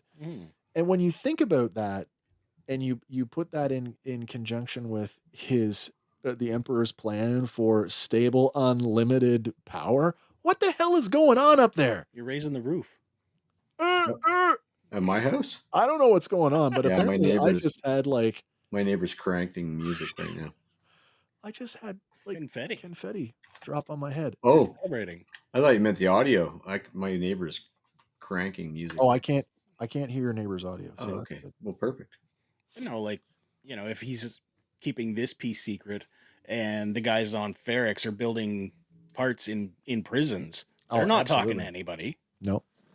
Well, it comes up like he says, like or not Ferrix, Narkina. Sorry, Narkina 5, the prisoners from Ferrix. Yeah, Cassian. What's I gonna say? Oh, he gets kind of smarmy about it. I know we're having a problem getting Senate funding, and it's sort of this like dismissive, derogatory sort of tone about it. But he talks about, you know, the Emperor's personal. This is his personal priority. Yeah. This remains a priority. This unlimited energy project. So even the people in the room don't know we're building the Death Star. No, they don't know. What's interesting, though, is what he says about it. Because he says that spiders are not the most interesting thing on Gorman, as it turns out. He turns it over to the science guys who mention deep substrate foliate calcite. And then Krennic goes off. He's like, calcite derivative, synthetic calcite, blah, blah, blah, blah, blah, blah, blah, blah, blah. So much time spent on this, researching this little mineral. And then he name drops it. If we don't have X amount by the time we need it. Yeah, to coat the reactor lenses. And immediately I'm like, oh, shit. We promised delivery in 3 years. Right. So the where is it here? He talks about the Emperor's dream of energy independence and how access to stable and limited power will transform the galactic economy and solidify imperial authority. With the Senate's reluctance to fund the project, the Emperor has turned to agents like Krennic to put the wheels in motion. Changing gears, he says it's not the spiders that are the most interesting thing about Gorman. It is the mineral deep substrate foliate calcite. This mineral or a substitute must be used to coat the reactor lenses of the energy project, and delivery has been promised for 3 years from now. He tells the room that if they fail to find an alternative to the calcite, they will have to control Gorman with a tight enough grip to silence any resistance. And that is why they've all been called together to plan for that eventuality. They're coming for our potash. Yeah. But it's like, we know at the beginning of Rogue One, they're stripping the galaxy of all the Kyber. So the calcite thing isn't going to work out. Do you know what I mean? Like they switched gears. Kyber. We're going to Kyber. Well, just for coating the lens. I mean, the Kyber is what's powering the lens. This is a reflective coating of some kind. To allow the Kyber to flow the energy. Maybe this is to focus the focus the beams. Single reactor ignition. Sorry, that's coming. You gotta figure you can't just use glass. No. It might melt. All right, so Major Partagaz, being as wily as he is, says, I take it this is an invasive process.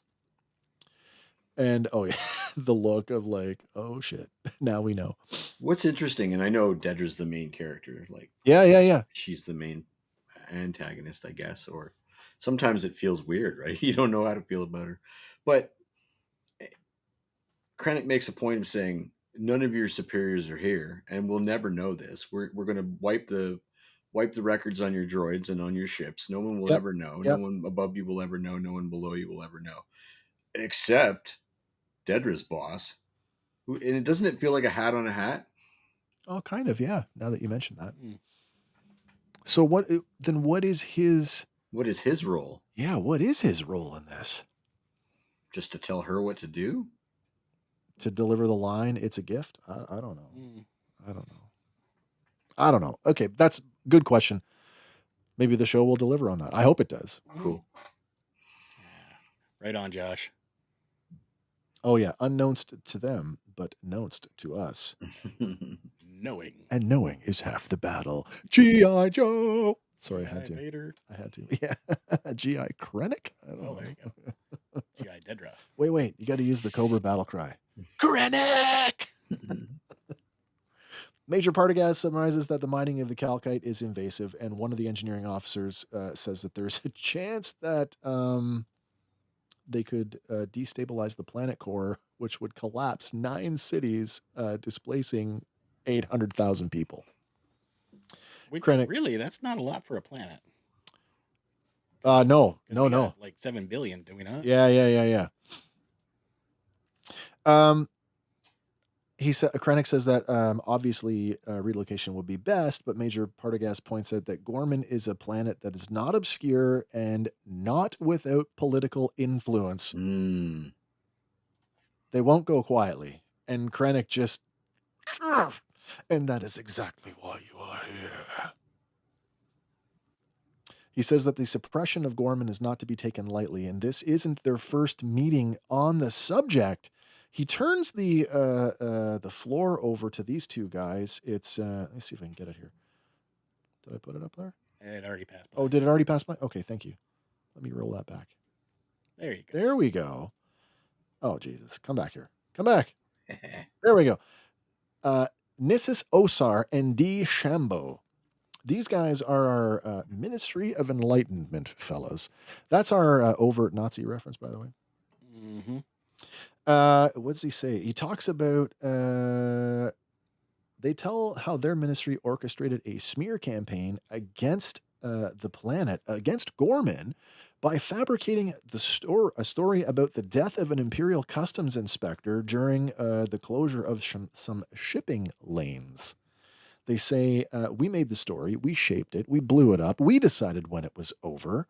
With the right ideas planted in the right market, in the right sequence, we can weaponize galactic opinion. Not on the nose at all. So... Twitter much? How... But here's the thing, right? We're in this weird spot in Star Wars where, like, a lot of our projects are sort of between... the events of Order 66 and the early rebellion. And so, like, there's this still, especially in the live action stuff, I'd say Andor is the only one that just doesn't acknowledge the existence of Jedi at all. Mm-hmm. You wonder, how does the entire galactic population go from the Jedi are our friends to the Jedi tried to murder the rightful government? Right. Do you think that this governmental organization played a role in that? 100%. Be the propaganda machine. Yeah, right? of course. That or whatever the precursor was. Yeah. Well, the precursor would be Emperor Palpatine giving that hollow message, there has been an attempt on my life. Yeah, no, you're right. And you're right. These guys would take it from there and just spin that message right through the galaxy. Yeah, of course. Through all and these guys seem like they really like their job. Oh my God, yes. Like, they are very into it, to the point where Krennic's like, okay, that's enough. Thank you very much. He's like smiling. We get the idea. Yeah. We know you're good. They're also wearing like business suits, like civilian clothing too. Yeah. Not really military dress. I did not go so far as to look up the Nazi ministry to see what they might have looked like. Did they wear uniforms? Did they not? I don't know. Maybe that's consistent with our real world history. I don't know. Could be. Well, the engineering officer, this fellow talking to Major Partagaz, he says that they have a conversation about how soon this project is ready to kick off. He says that the drilling equipment is already being assembled and they can be up and running within weeks.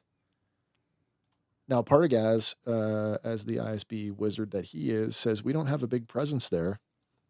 We don't have a big presence there, and there are some security issues. But then the engineering guy is like, well, actually, he's already thought of that, and they're building a new armory as they speak. They're building a new armory on the Gorman capital in the city, Gorman capital city of Palmo, which Partagaz seemed to be rather surprised by, like, oh, you're already taking steps. Yeah, So yeah. Did you have this info before I knew, or? I find this part interesting. We catch up with Dedra at the window, and Krennic says, I wanted you here. You're here because I wanted you. Mhm. Is that because of what she did because of Ferrix? It could be. Or is that because of the way she took over? Like because Partagaz gave the sector, he took it away from Syril. No, not Syril. The other Blevin. Oh, that's took it away from Blevin and gave it to her. Yeah. Is that because she's just such an up and comer? She's relentless. There is that.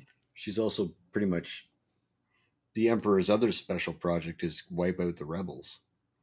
That's true. So, and she seems to be trying to find these little rebel cells and whatnot. Yeah, and like bring that sort of threat to a legitimate front and expose it. So yeah, he's like, and he's pretty hard with her too. He's like, you think you're unreadable? Let me tell you, you're not. He says that he knows that she's not impressed with this proposed propaganda campaign, and he's like, you already had an assessment before they spoke, and I want to know it. So she's like, okay, and she's like, you need a radical insurgency that you can count on, and he says, count on for what? And you need Gorman rebels that you can depend on to do the wrong thing. Director basically tells him you're missing part of the plan. Yeah, there's a part of the plan that will make it work better. Yeah. She says that propaganda will only get her so far. Yeah.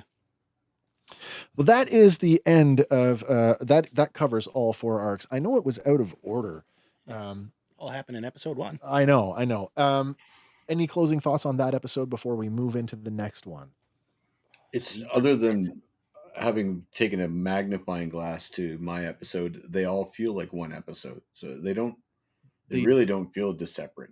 No, I agree with that. Yeah, it feels like this is a good, honestly, this is a really good litmus test for how we're going to do the Mandalorian and Grogu movie. If this works, and if people like this, and for those of you who are watching now, you should let us know in the comments. Do you like this format? Do you like having the video instead of still images? Because to refresh your memory, you're going to get some stills here in a second. So for me personally, and I mean, Andy, you struggled with it. Hank, I don't know how you feel about it, but for me, I found that I put in the same amount of hours in the week preparing for tonight, but I found the workflow to be so much more enjoyable. Not saying that I don't like putting the stuff together, because I absolutely love it, but this was a much more fulfilling workflow for me. So I'd say it probably took, and there was a learning curve for me because it was all sort of brand new Friday afternoon. But yeah. It probably took me twice as long to do this style format, which won't be indicative of next week.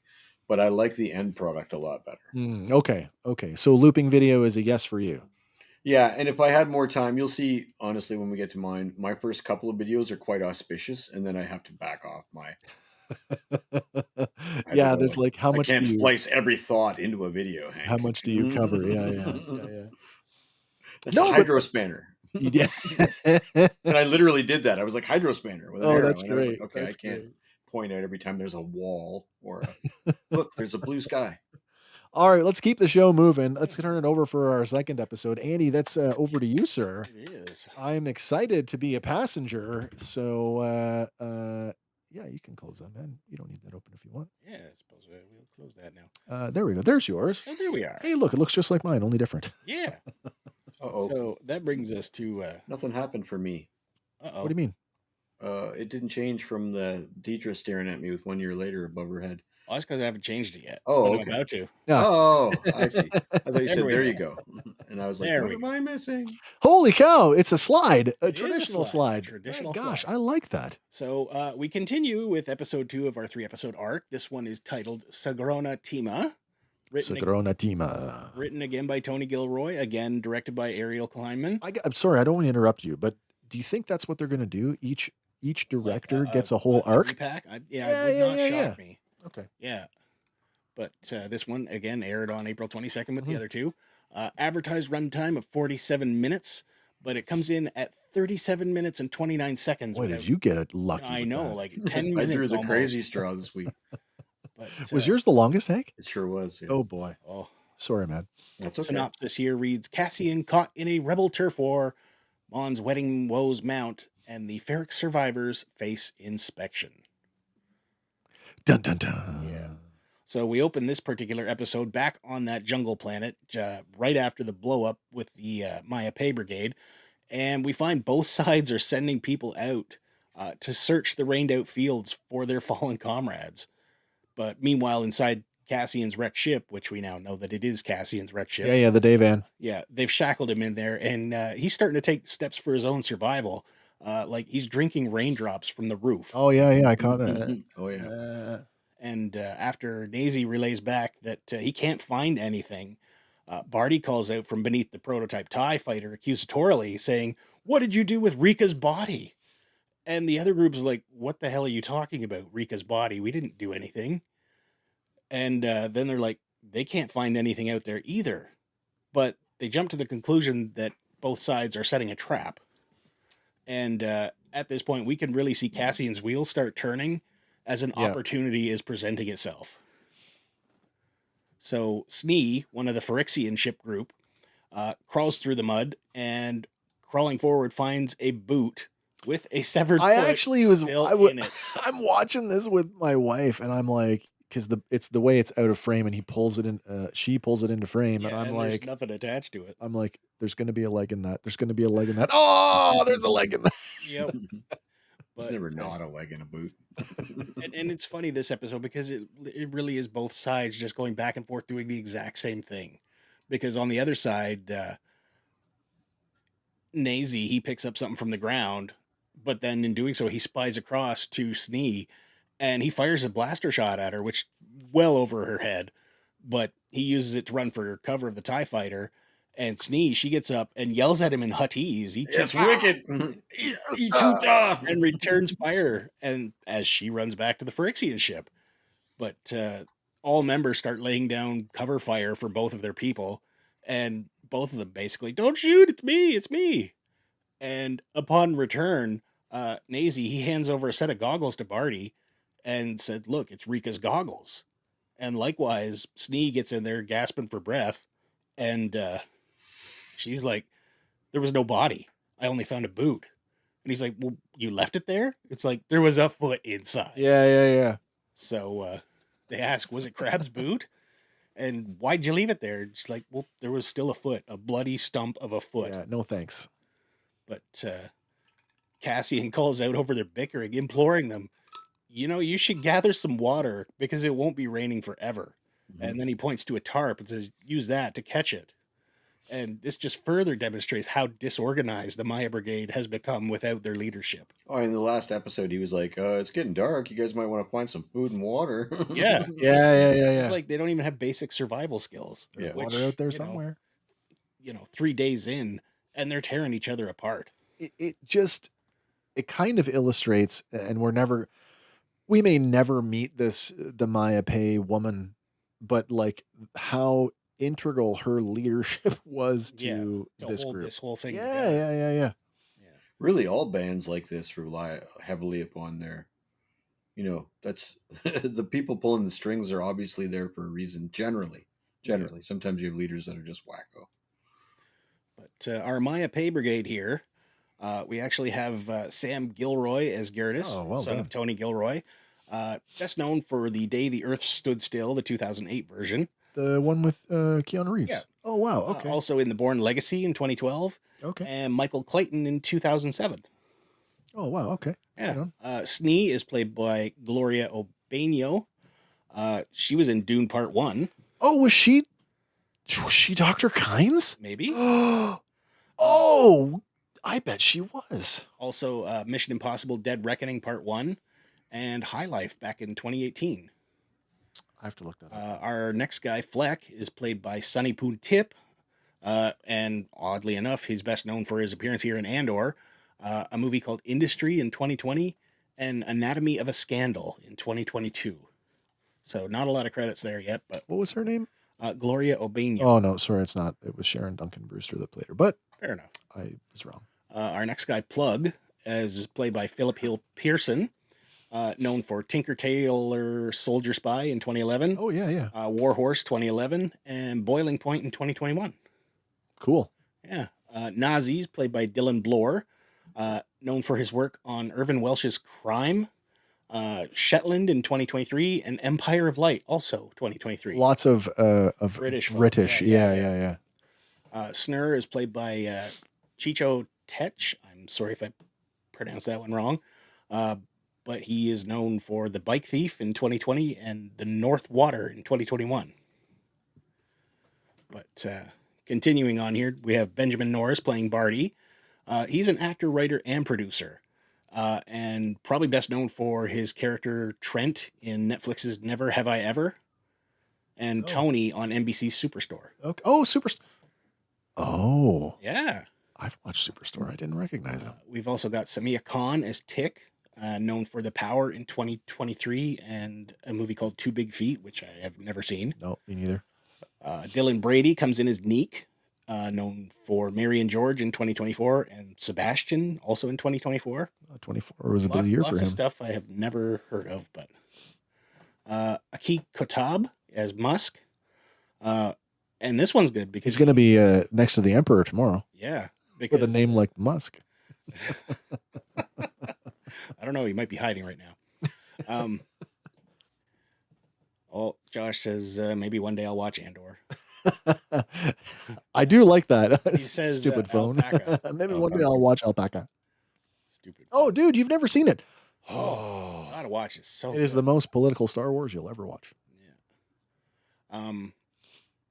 But yeah, Musk here. Previously roles include Matt Reeves, the Batman, Gran Turismo, Venom: Let There Be Carnage, Wonder Woman 1984, The Falcon and Winter Soldier, and Terminator: The Sarah Connor Chronicles. Oh, he's got a lot of work. He's got a lot of stuff. Yeah. And then these are not our last ones, but the last one we have here is Declan Baxter as Flu.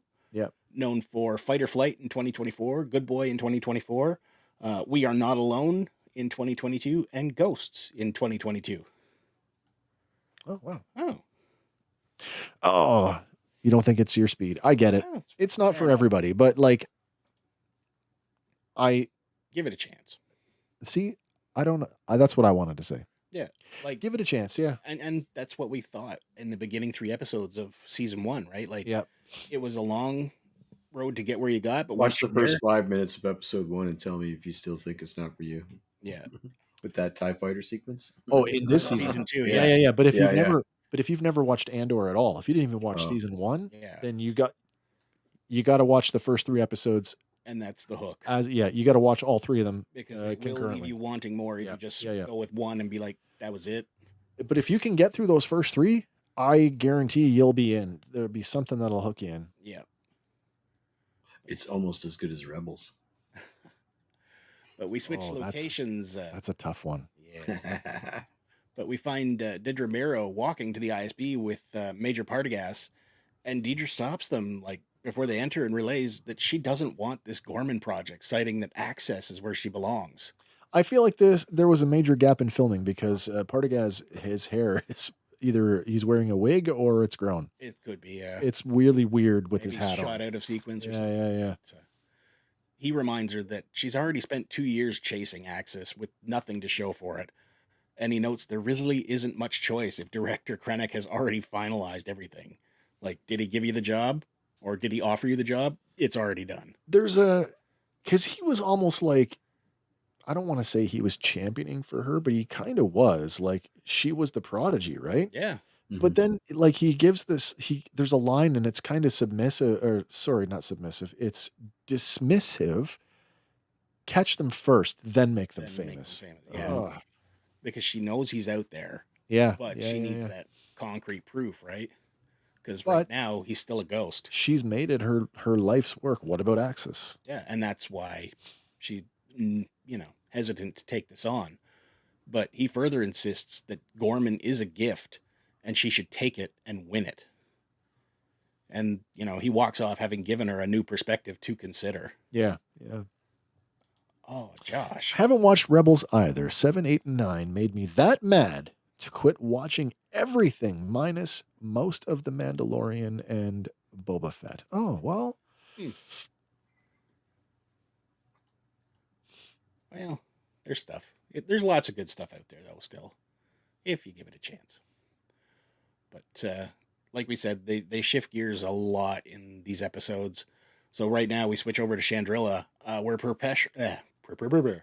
preparations continue for the impending wedding ceremony, and Luthen supervises the transport of a secret artifact purchased by Davos Skulden. When Clea Markey inquires, are we just supposed to sit around here all day? He banters with her about the setup before the movers are out of earshot, and relays that she still couldn't reach Bix, and there is now a communication blackout on Mina-Rau. And she insists... That'd get your attention. Yeah. She insists that she must get back to the gallery where she has access to proper comms. But Luthen notes he can't leave, and she'd have to find a ride back on her own. And all the while across the room, Perrin Firtha is watching intently. Firtha, his last name. Firtha. Yeah. Oh, okay. But soon Mon Mothma enters the room, and Perrin greets her and notes that she skipped breakfast. And as they exchange ideas about the gift Luthen is setting up, they call it a Shandy Merle. A what? Shandy Merle. A Shandy Merle. Yeah. That sounds delicious. So, yeah, I feel like that's like a martini you can order. It's a drink, yeah. Could be, yeah. But here it is an incredibly rare Chandrilan artifact, and Perrin cites that it's possibly costing more than their home. Oh. And she steals his cup of tea for a sip, but then begins to straighten up the place settings.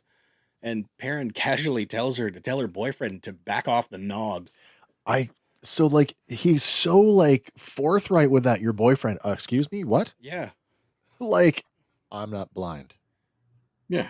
Yeah, because he sees her talking with Ty, but she claims not to know what he means, and he tells her it's Ty Kolma, and again insinuates that the two are lovers. But she brushes it off as nonsense, like, oh, this again? And Perrin continues that if Mon had broken anything off, it would explain why he was such a bad way the night prior. And she means, what do you mean by that? And he plays coy before clarifying that Ty had too much to drink and he had to be carried home the previous night. Then tells her that Ty's wife left him and notes that he's had some bad financial dealings, but notes he was always weak. So here's the thing. And this is the part that makes me question Tay's motivations. Like, was he going to out her to the government? Because in season 1, it's like he's Mon's childhood friend. Yeah. Mm-hmm. He's not Mon and Perrin's friend. He's Mon's friend. Yeah. And so, now he's confiding in Perrin, who we know is kind of pro. Like he's like, he likes his lifestyle. Yeah. Mm-hmm. And if the government in power allows him to continue living that way, yeah, I guess that's okay. Mm-hmm. So I just really worry about them two schmoozing. Mm. Well, more or less, like if he got into the liquor too hard, his inhibitions go away. Well, he there is starts that. talking There is to whoever will listen, right? It wouldn't matter what party he ratted Mon out to. No. If he said what was going on to whoever, even one of his own friends inside his own organization, if he owns one, right, would undo everything. Yeah. Josh. Oh, buddy, that whole Ty sequence, that's the so opening awesome. of the first episode, and it is like hit the ground running. It is chef's kiss good. Yeah. So good.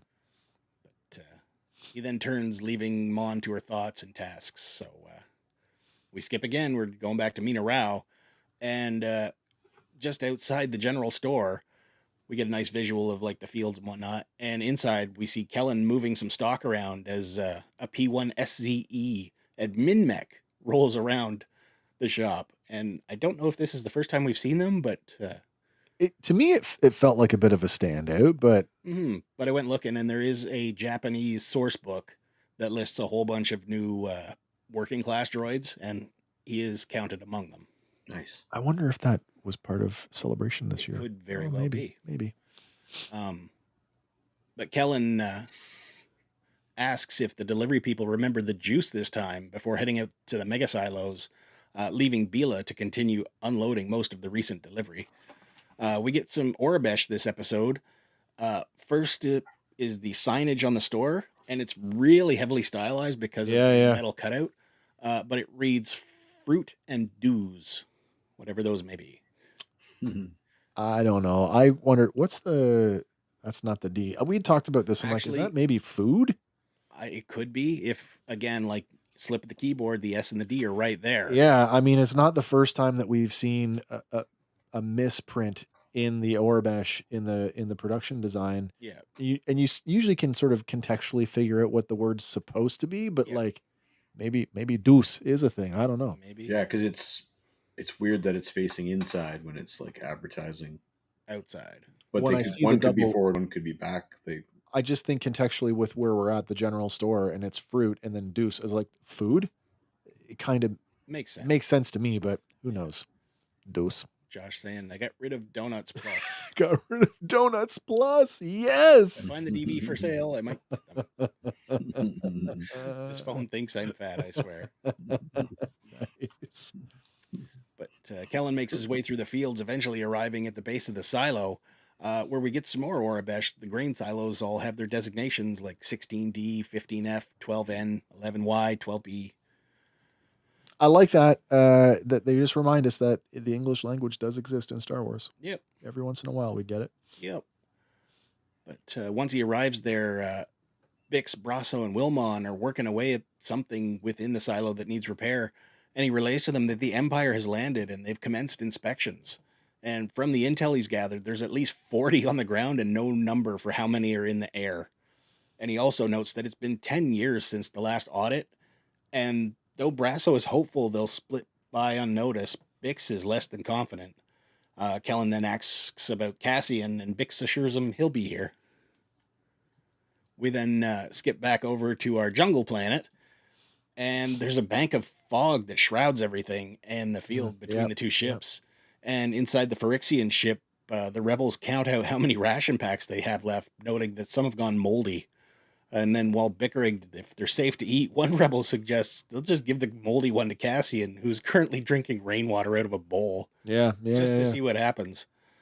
But before they can enact their plan, Cassian notes that the other group has gone awfully quiet and they should probably set a perimeter. And Gertis agrees, and flowing that he was just about to do that. Cassian agrees it's a good idea and rolls his eyes at the bunch. I'm surprised that they didn't take this opportunity to roll in the biscuits from the Mandalorian. Yeah. But we do get some Aurebesh on these ration packs. One of them reads beans, pretty straightforward. I just want to point out that the beans logo looks like the Canon Films logo. A little bit, yes. For all those classic VHS moments. Yep. We also get Tove and Blidge. Blidge is delicious. I hope that's not the moldy one. I like my Blidge to be soaked in the beans. In raid water. But across the field, the TIE group cuts open a melon with a machete, only to find out the smell inside is repulsive. The rebel with the machete tosses half of it to Flu, as he'll eat anything. Tusken Raiders would be right home here then, eh? Yeah.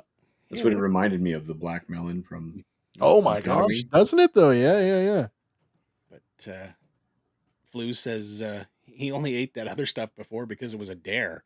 Oh, I dare. And then, so he dares him, eat this, but Barty snatches it out of his hands, once again trying to establish himself in that leadership position. I'll do it, and then you'll all respect me. Yeah, but he hesitantly, and finally takes a bite of the foul fruit. Anybody had a dragon fruit before? Yes. My daughter likes that stuff. Isn't that the one that everybody's like, oh, it's so gross? I don't know. What's the one that's really gross when they open it? There's a fruit that's like disgusting. Oh, it smells like death. What's it called? It starts with a P. They sell them at the Asian grocer here. What's the disgusting fruit? According to NJ.com, the king of faint-worthy fruit the is durian. Because durian. on Earth smells quite like durian. The durian, that's it. The hard, spiky fruit has been likened to stale vomit. Stale vomit, a bunch of dead cats, and a hot poop. Nice. As opposed to fresh vomit. The durian fruit. That's it. Yeah, that's it. Yeah. We do shift back to Coruscant, and we find ourselves at the Bureau of Standards, and Syril Karn is escorting a new hire into the Sea of Cubicles. And he mentioned that it may appear that there is no future here in the Bureau, but he regales a new employee with a tale of his rise through the ranks. Does this sound familiar to anybody? It's the beginning of it is the identical exact same speech. Yeah. But he tells him after discovering some exceptions, he dug further until he uncovered an entire network of employees stealing Imperial resources in 4 separate sectors. So that's an off-camera thing. Yes. But this does tell us one thing. That he didn't just go to work. No. It tells us that Syril takes every task with the same degree of seriousness. Yeah. He's applying the same seriousness to this functionary job that he did when he worked in security. You should see him set up dinner plate. Because he does say, like, I had my tasks, but I always made more extra time to delve into this. Yeah. Until it finally panned out. But he does step in closer to the new recruit. Which just happened to include his boss. Yeah. It's because it's only been a year. Now he's running the place. Good for you, Syril. He steps into the new recruit who is clearly nervous and tells him that there is a future here for those who dare. So, gives him a little bit of hope. Our new employee here is played by Aaron Dochard. Previously, he's had the role of Grill the Greasy Elf on the Netflix show The Witcher Blood Origin. Oh, wow. Yeah, that's a cool show. Yeah. Jumping back over to Mina-Rau, in the fields near the general store, we find Wilmon and Bila sitting below eye level in the wheat, or rye, as it were. In the rye, discussing what could come with the Imperial inspections. And Wilmon notes that they may have to leave, but he will come back. Hey, I got a joke. Yeah? Catch her in the rye. Yeah, I had it. I didn't want to tell it. Well, Wilmon hopes that her mother glad will you not did it. catch them in the rye. I'm sorry, I couldn't help it. But she makes him promise that if you have to go, you will come say goodbye before you leave, which he concedes to without hesitation. And then all of a sudden, a low rumble causes the two to peek out from their spot, only to see 2 Imperial transports coming across, arriving at the store. I'm glad that they tried to pay this off, because in my episode, he was worried about, her parents don't want me coming around. Yeah, but because he's undocumented. Yeah, but here they are sneaking around anyway. Yeah, that he genuinely, because Bix was kind of was taking the piss out of him for it, and he didn't really react one way or another, but like he genuinely likes her. Yeah. I like that. But, we also get a third sign on the front of our general store that reads drink. And the soldiers... Oh, they spelled that one right. They did. But the soldiers all dismount from their transports and walk in. And inside, Kellen greets them and he makes small talk. One Imperial asks if they take credits, which they do. He then asks if they have any cold drinks, which he points out in the case over in the corner. All the while, Brasso is in there doing his shopping, gathering up some food to purchase. And one of the other soldiers asks if they have any pizzos, which they do not. Greeny green ones. Yeah. This is our second time for pizzos to come up in Andor. First was back in season 1 when Wendy, the girl Cassian was with on Neamos, asked him to bring some back. Legal form of stimulants, usually in pill form. Yeah. When he was arrested. Yeah. Yeah. But Kellen asks where the Imperials are coming from, and they inform him that they just finished with the 500 block. And Kellen asks where to next, and they tell him they're not sure. We'd have to ask the lieutenant. He says, well, I haven't met him yet. And the inspector relays, well, he's on his way to the storage silo.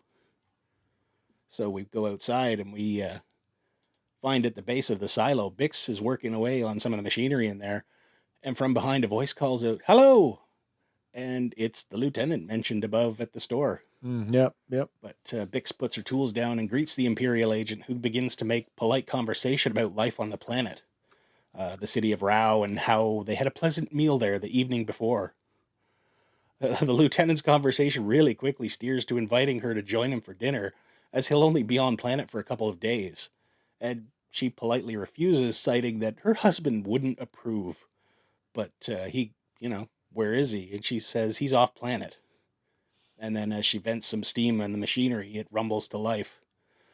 The conversation takes a really creepy turn here as the lieutenant asks if he worries about her. And she asks, what do you mean by that? But the lieutenant tells her, well, all comms are blocked during inspection in order to prevent anything from going missing while they do their counting.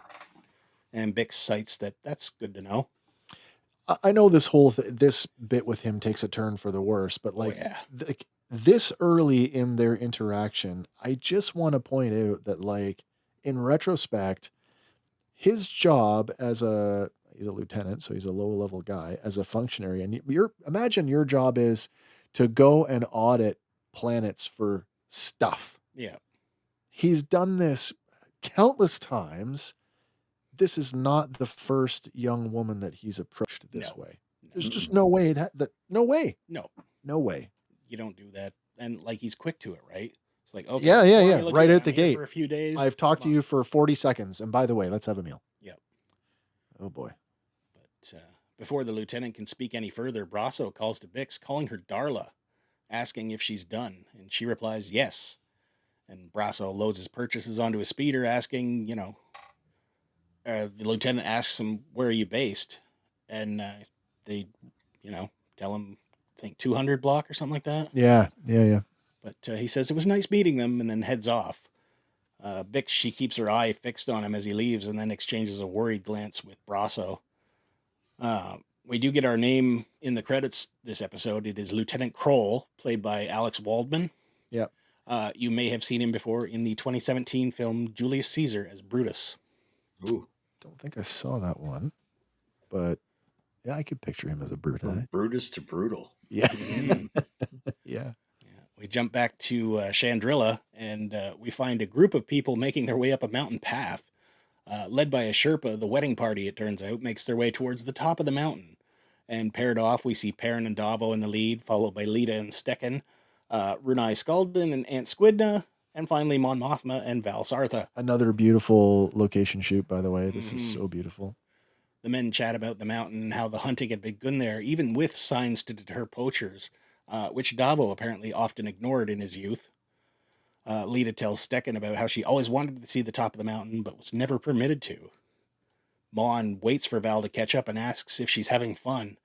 And she asks Mon when the last time this happened, and she replies, well, at her wedding with Perrin. And it rained, so that made it fun. Oh, that's yeah. Nothing like marching in the rain. Isn't it ironic? Val asks if Lita is happy and if she really wants to go through with it, but Mon just says everything old is new again. She then asks if Val has heard from Cinta, which she replies no. Luthen knows, but won't reveal her whereabouts, and Mon notes, that's not acceptable. But Val says if Cinta wanted to reach out, she would. You think that's the entire year she hasn't spoken to Cinta? I think the last time they spoke was on Aldhani? It could be. Oh, man. Think about that in terms of what happens in episode 3. Because they did have that whole, that interaction where Cinta was very much, like, I'll see you later. It's the rebellion before anything else. Exactly. We come second. Yeah. Wow. So that could factor into what's going on with her and Leia. Traditional, at least for, I think for the U.S. Army, a U.S. Army deployment is 1 year, right? That's a year away. So, I don't think it's outside the realm of possibility, that she's been, on the move for the last year. That's I believe it. I'd buy that. Yeah, especially if he's just, dropping job after job on her. Luthen, I mean. Yeah. Feeling she's what's the creature that Thrawn has? Salamiri. No, the his Rook. She's there, ready to be at his disposal, just lurking in the background, so personal assassin. It's it's not lost on me. It's not like we can't transmit outside. Clea says that, and then what's her fish? We'll get there, but yeah. She had to have been there the whole time. Yeah. Is what I'm getting at. Or, within arm's reach anyway. Yeah. But we skip again back to the jungle world, and a thick bank of fog has rolled in, and the Ferrixian ship group grow a little bit impatient as Plug hasn't returned from scouting the perimeter. And Gertis, he tries to calm the group, citing that they have the food, they have the pilot, all while making adjustments to his DL-44 blaster. The group got the offset scope on there, like the Greedo killer. Mm-hmm. But the group is quick to mistrust as they all note that Plug would flip sides for a meal, and out of the fog he rushes back with bad news. But that goes back to episode 1 where he leans is there any in. Food in here? Yeah, exactly. Yep. And the descriptive audio also helps us ID another rebel here, Beso, played by David Olanirgun. Olenir gun. Sure, we'll go with that. Yeah. But across the field, the TIE group is working together to rotate the TIE into an attack position, but work is going slow. And Pruggle, he realized that the TIE group plans... Anybody ever try to push a car out of the mud? Yeah. This thing doesn't even have wheels. No, they're literally strong arming it with vines and ropes. Just think that one wing is working against them as a shovel. Basically, yeah. As they're pulling on it. Yeah. Because they say they're going like 5 inches an hour, maybe. Yeah. It's very slow. Cassian gives them an estimate. Yeah. He does some pretty quick math. Yeah. Plug relays the TIE group's plans, and as they argue, Cassian points out that they could have it moved into position by midnight at the rate that they're going. So to hinder their efforts, the Ferrixian ship group opened fire randomly at the TIE group. That would do it. Take cover. Yeah, spray and pray. Yeah. There's a reason why it's called suppressive fire. It's to keep people's heads down. Yeah. We get our final rebel ID'd here, Raud, who is played by Jack Bandera. Previously, he played young Cletus Cassidy in Venom: Let There Be Carnage. Oh, did he? And Quill Kipps in the series Lockwood and Company. He does look like a murderer, though. A little bit. I mean, look at him. Yeah. Jumping back to Coruscant, we find Dedra staring out the window of her luxury apartment, lost in thought with operatic music playing in the background. The door opens and the music stops, and Syril enters the apartment, somewhat shocked to see her back already. Yeah. She asks if he got everything as he sets some groceries down on the table, and he concedes that he did, so they can't put it off any longer. Apparently, the two have something that must be done, and they've been putting it off for some time. And with that settled, whatever they must do... Did you have any tomorrow. Did you have any idea, like, if it was anything other than what it was? I was thinking, no, this is going to be exactly what we think it is. 'Cause it's like, he doesn't want to do it, and based on his interactions in season 1, you can't blame him. No, and I would not want to, subject my girlfriend to any kind of that. Edie. Yeah. Josh says, looks a little like Cloud City. A little bit. It does, yeah, the round. Yeah, well, a note on that. According to the databank trivia entry, her Coruscant apartment was in part inspired by, I'm going to butcher this, Torres Blancas in Madrid, Spain. Which is an organist building designed by Francisco Javier Ceres de Olzia. Oh, nice.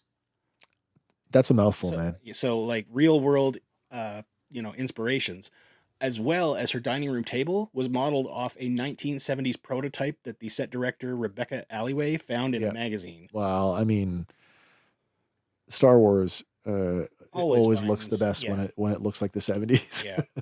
But this table originally was designed for serving fondue, and the set piece inspired Tony Gilroy to add fondue to the menu. Oh, nice. Upcoming scenes. Yeah, that's perfect. That's so perfect. Yeah. But we skip back to Chandrila, and the festivities are in full swing. People converse. It's night 2. Yeah, again, it's night 2. Mon makes her way through the crowd, and she approaches Ty Kolma, who has returned for night 2 of the celebration. From across the room, though, Luthen spies them talking, and like the smile just fades right off his face. Mon notes that she knows Ty has been having a tough time, and he relays that he's tried to reach out multiple times, but his words are troubling as Mon notes that it sounds serious. And he cites that the Foundation is up and running, your finances have been smoothed over without anyone catching on, Davo Skulden got what he was after, and everyone involved is happy with how things panned out. But it would seem he is not happy with his position. Is that just a reference to, like, Davo got more social standing by marrying off his kid? Maybe. I think it's more or less like Mon got what she was after. Davo got what he was after. She got a money laundering thing. Yeah. But what he didn't get was anything. Like, he's lost his wife. He had bad business deals. Yeah. And, he's financially not as well off as he started. And he implicitly blames the rebellion. He does. He says, I wonder. He says, I wonder if what I've done has been worth the risk. And it further shocks Mon, and she tells him she had no idea. And he tells her that the irony of it is that the rebellion activity is what has hurt him the most, souring his investments And at this point, he's feeling undervalued. So again, I go back to, is he contemplating selling her out? And when he says, I'm feeling undervalued, I go back to, is he laying the groundwork to extort her? Yeah, I this think is so. well, Like, this is renegotiation. This is what yes. this is. This is whatever the terms were before. Renegotiation. He's aggressive renegotiation. Yeah. All right. Because he wants more than he's got out of this. Because right now, Which was never clear. That was never sort of laid out clearly. Yeah. Because she says, I wish you'd brought this forth sooner, but he says, I thought it was obvious. But clearly it wasn't. And she promises that after the wedding is done, they'll get something sorted out. And then she leaves him. We skip back to Mina-Rau, where again, night has fallen. Kellen tells the 4 housemates that the Imperials will be arriving soon, and Bix and Brasso pitch ideas of possibly moving into the 500 block once the Imperials have moved on. But Kellen advises against it because they want to know who lives where and who lives in this dwelling. Talia says that she can tell him it's her because she's legal. But Kellen tells them, be prepared, as the firelight reflects in B2's receptors there. Doug says, disagree, Dougie. They're talking about the foundation they set up to be a front for the money laundering. Oh, I think his talking about the rebellion about affecting his business. Yeah. No, that's true. But once again, we cut over to Coruscant, where we find out that Clea has made her way back to Luthen's storefront. And there are so many hidden panels in this place. Like, to unlock the door, there's a hidden panel in the front. Once she gets in there, she waits for the lights to come on and enters, and we see all manner of antiquities on display, including that Naboo crest headdress and a Keldor breathing mask. Yeah. All season 1 stuff, right? Yep. Yeah. Nothing new here. We were there, and I'm like, are they going to give us a whole new batch of Easter eggs? There's a couple new pieces, but they're abstract. So nothing that was really like noteworthy. Jumped out. Yeah. But again, there's another hidden panel that turns the power on in the back. And she goes in back, and again, we see that Starkiller armor from season 1. That's true, yeah. Another hidden panel unlocks with a key to reveal Clea's fractal radio. I was gonna say the new artifact is the old timey telephone switchboard. So she powers it up and connects it, then listening intently through the channels as she scans. And like you said, it is noted in the trivia section. It just looks like it. It is 100% inspired by an old telephone operator's switchboard. Right down to the 3/4 inch jacks. Phone jacks, yeah. Yeah. So that's a pretty neat touch. Claire, this is Andy. I'll put you through. But again, we jump back to Chandrila, where we find Luthen speaking with Mon in a corner of the room about her conversation with Ty. And she tells him that we're setting up a meeting after the wedding to figure things out. But Luthen is insistent that if there was a number mentioned, and he cites that he cannot leave something like that unanswered. But Mon takes a really stern tone with him at this point and says, we will get it figured out. Yeah, she kind of shuts him down. She doesn't want to hear what Luthen has to say about this. I mean, he's basically saying, I don't want loose ends. And she's saying, I will fix this. But they both take their seats as Perrin heads out to the middle of the room to address the wedding crowd. In all fairness, though, I know this is a short period of time over the 3 days, but like for what it's worth, he does afford her the minutes and hours to at least try. Yeah. But that clock is ticking at a breakneck pace that he just can't afford to let her try anymore. Yeah. And this scene is fun for the speech, but there's a whole lot of tense glances being exchanged here, and not even knowingly. Like Luthen starts glaring at Ty. Davo is staring at somebody else who has no idea that he's being stared at. Yeah, he doesn't make eye contact. Not a clue. Yeah. But Perrin stands up and he greets the crowd, Sigrona, Sigrona, Sigrona, and continues to greet them again, Sigrona, as he continues that he greets them with Sigrona. I toast to your health with Sigrona Tima, and in keeping with tradition, offer an insight, Sigrona Tima Salom. He then turns and addresses his daughter Leda and the groom Stecken, and notes that pain, anxiety, and disagreement will find them, but they should always look for the little things, the moments of pleasure, gaiety, and amusement calling them hidden treasures to be sought out and not forgot. And like Josh, the fishing is your moment, right? The time with people. I got the impression from Perrin's speech that at one time he did love Mon. Yeah. I feel like all of the stuff that he's talking about, again, it's self-referential. He's talking about his own life. Yeah.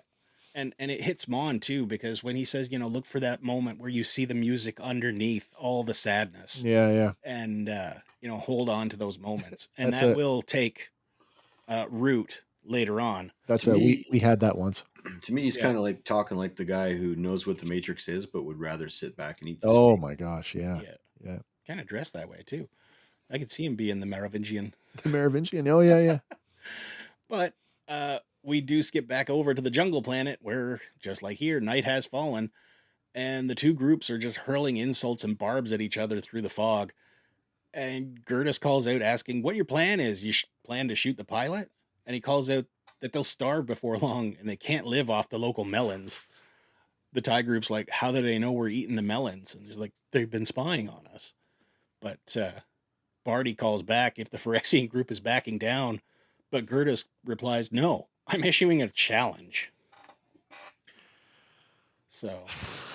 bumbling idiots. Yeah, we shift over to Mina-Rau and Bix. She just exits out and takes a seat, and she's looking up to the stars and then hangs her head where, no doubt, she's wondering why Cassian is not back. Absolutely. Because things are mounting, right? But just as quick, we jump back over to the jungle planet, and the Phyrexian group all rush out of the ship, and Cassian stands, but Beso shoves him back down, ordering Fleck to keep a blaster on him. And just the same, the TIE faction approaches the middle ground as well with torches. The two groups agree that on 3, they will all lay their weapons down, which they do. And Cassian, he tries to see past Fleck and asks what's going on, but Fleck only tells him they're lowering their weapons. Barriss and Gardy approach each other in the middle of the ground, with Barty calling the Phyrexian group desperate. But Gertis disagrees, saying, if you could see you wouldn't say that. That was a good comeback, by the way. I like that.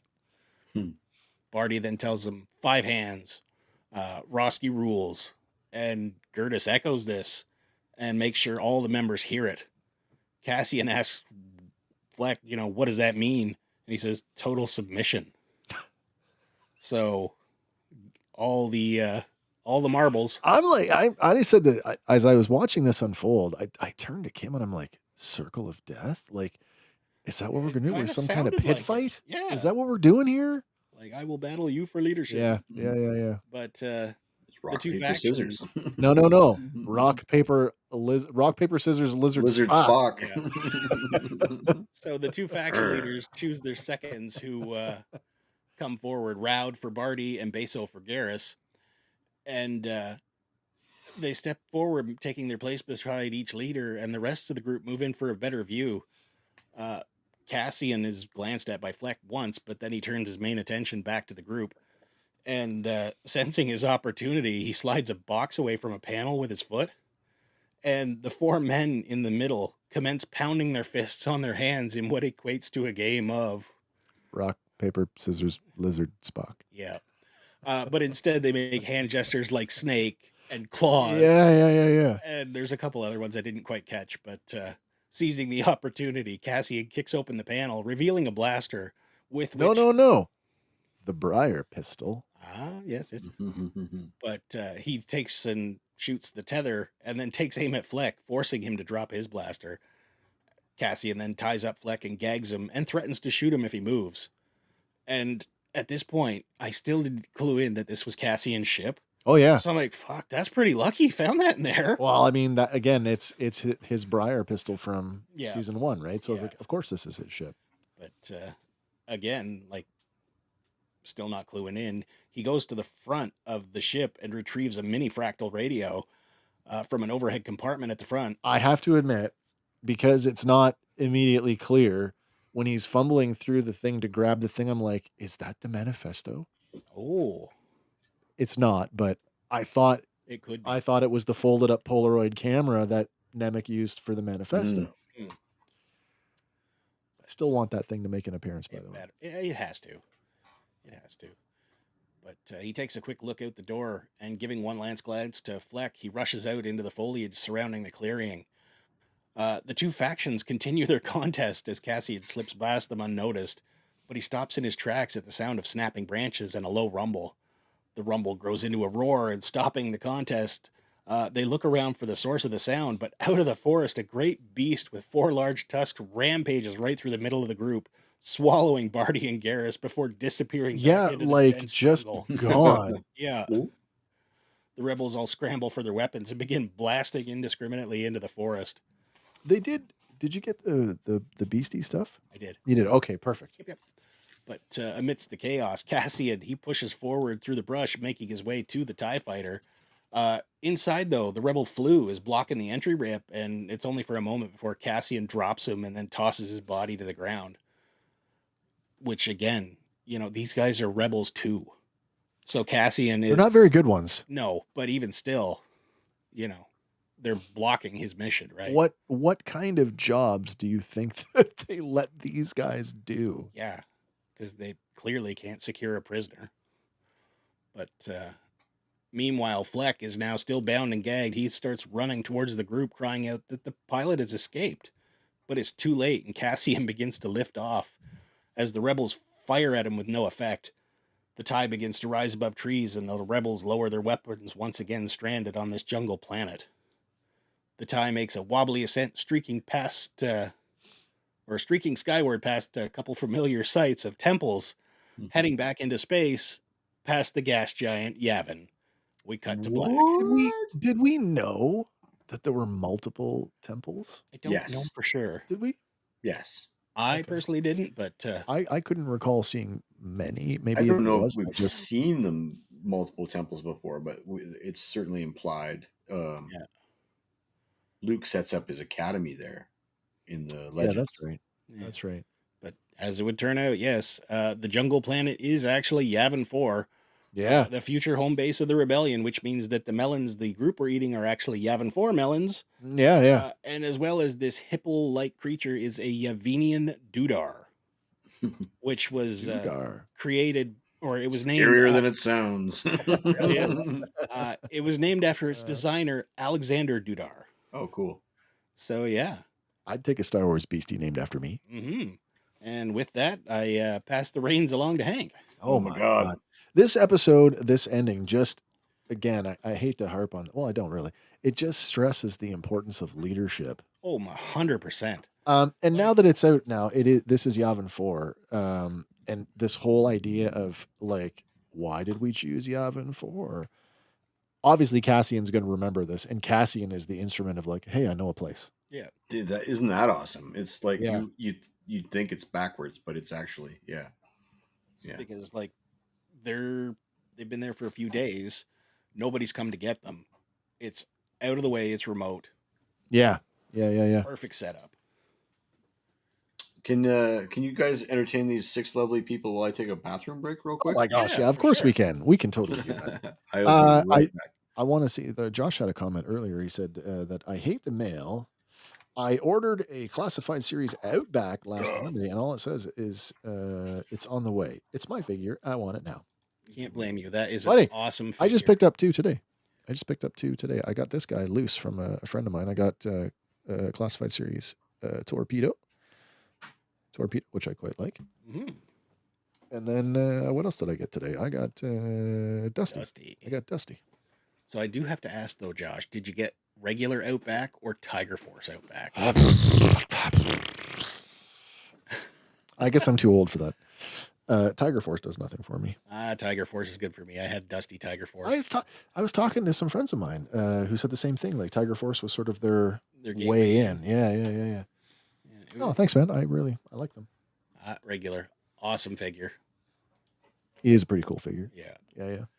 But yeah. So don't like Tiger Fart. Tiger Fart. Yeah, not many people enjoy Tiger Farts, but Buddy, there are way worse sub teams. Oh, absolutely. Dino Hunters? I don't even remember them.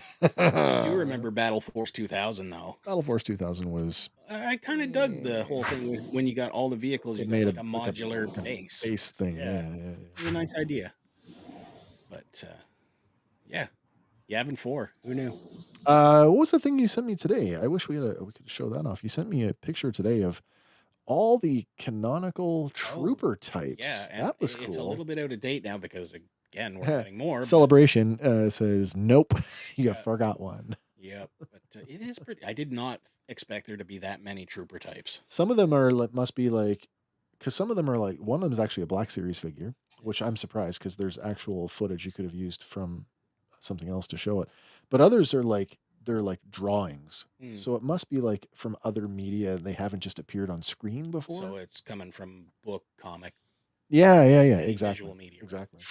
But like such a large number of trooper types. And that's not even counting like your here's your base soldier, here's your, or does that count all the like a the leadership tiers? Standard? Oh no, they're that's like here's your stormtrooper, and then here's your supervisor with the Paldron. And well, I don't know. I gotta find it. Where did you put it? Did you send it to our group chat? Yes, you did. I did. There it is. So they didn't include the Sand Trooper as a storm. Oh, they did. Yeah, they did. Variant. They did. A Sand Trooper, Magna Trooper, Mimban Stormtrooper, Space Trooper, Lava Trooper, Snow Trooper, Shore Trooper, Range Trooper, Sea Trooper, Crimson Trooper. We've reviewed him in the series. So I'd like to know how they're distinguishing the Crimson Trooper from the Lava Trooper, because they are one and the same. Cave Trooper. Ooh. What's Josh saying here? I got a new phone, and since I did the update, it auto-corrected. Has been done. Damn you, autocorrect. I'm sick and tired of your shirt. That joke never gets old. Nope. It never gets old. And there's more. Like, there is. 2, 3, 4, 5, 6, 7, 8, 9, 10, 11, 12, 13, 14, 15, 16, 18, 20. There's like 30 over 30 trooper types. I thought you guys were just, while we wait for Hank, we'll just count to 20.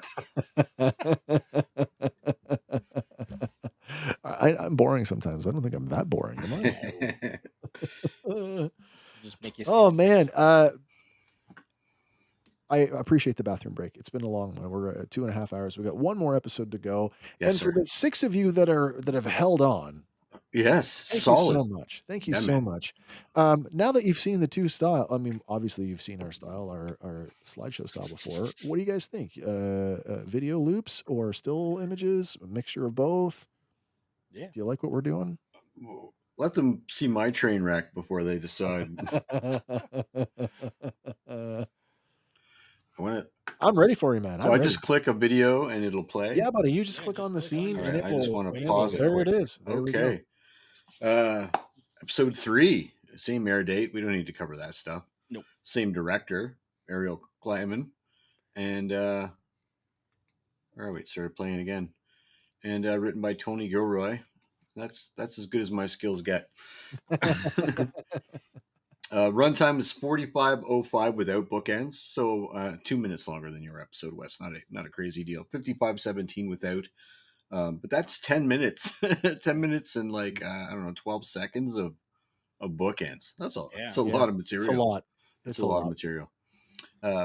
Cassian is adrift in space against the backdrop of a stellar nebula, and it's quite a beautiful shot too. It's a nice shot. We'll close in, and I gotta get that out of there. So I'm sort of, this reminded me of Endgame, where we close in on Tony and Nebula in front of the nebula. Yep. So he's attempting to wire the old communications device he pulled from his ship back on Yavin, and hotwire it essentially into the circuits of the high-tech tech prototype, causing the Hydros banner causing the ships to fire and rocket around chaotically. Now, I had a question about that. About what? When he triggers that, is there internal gravity in the ship, you think? There must be. He's not floating Otherwise, around. he'd be just banging off the ceiling at this Lauren had a point. question about that too. Is that like nobody seems to be floating around in their ships ever in Star Wars? No. So let's. Can you just go back there, Hank, and just show Okay. him for a second, because that's the other thing that that the Avenger does. It breaks the convention that ties. This tie is pressurized and has an Pressurized. atmosphere. He Right. doesn't need the helmet. Yeah. That's a Mhm. first. Well, he's got like a lot of cabin room in there, right? That's It's true. I true. guess that's not true because the Inquisitor ties, they didn't have helmets either, but it's a rarity. Fair enough. So it's I just sort of put he rockets around with hilarious results. Oh, And I have a note on my notes that says, "Is that a hydro spanner in your pocket, or are you just happy to see me?" Okay, so we're going back to Mina-Rau. I guess the scene is essentially it's B and other droids chase and run around with children at a gathering. It's like all the workers in this area gathered for I don't think it's a daily lunch. It kind of felt like it might have been more of an event. This looks like a weekly, maybe. You know what I got the impression was this is like the shift is over. Let's get it could be a daily. It could be a daily occurrence. Like the outdoor kitchen thing kind of reminds me of like this or might it be could like be like the midday meal. Like, okay, Yeah, break, yeah, yeah. everybody. Like in that episode of Tales where everybody breaks for lunch on sure. the planet. Sure. with the Yeah. Force, Yeah. right? Yeah. Yeah. We see a BD model droid, much like BD1 from the 2019 Fallen Order, Jedi Fallen Order video game. Nice. And a young girl, she'll run by in just a split second. I think we're going to get a better shot of her running by. There Where's she my pause is. button? There it is.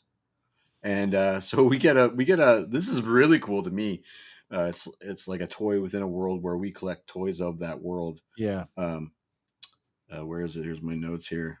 It's A like young girl runs around with a wooden replica of a bowcaster made famous by Chewbacca in A New Hope. Bowcasters are the preferred weapon of many Wookiees. A modern version of the ancestral crossbow that would shoot poison darts. Many modern bowcasters are handcrafted, although standard models are made in factories on Kashyyyk.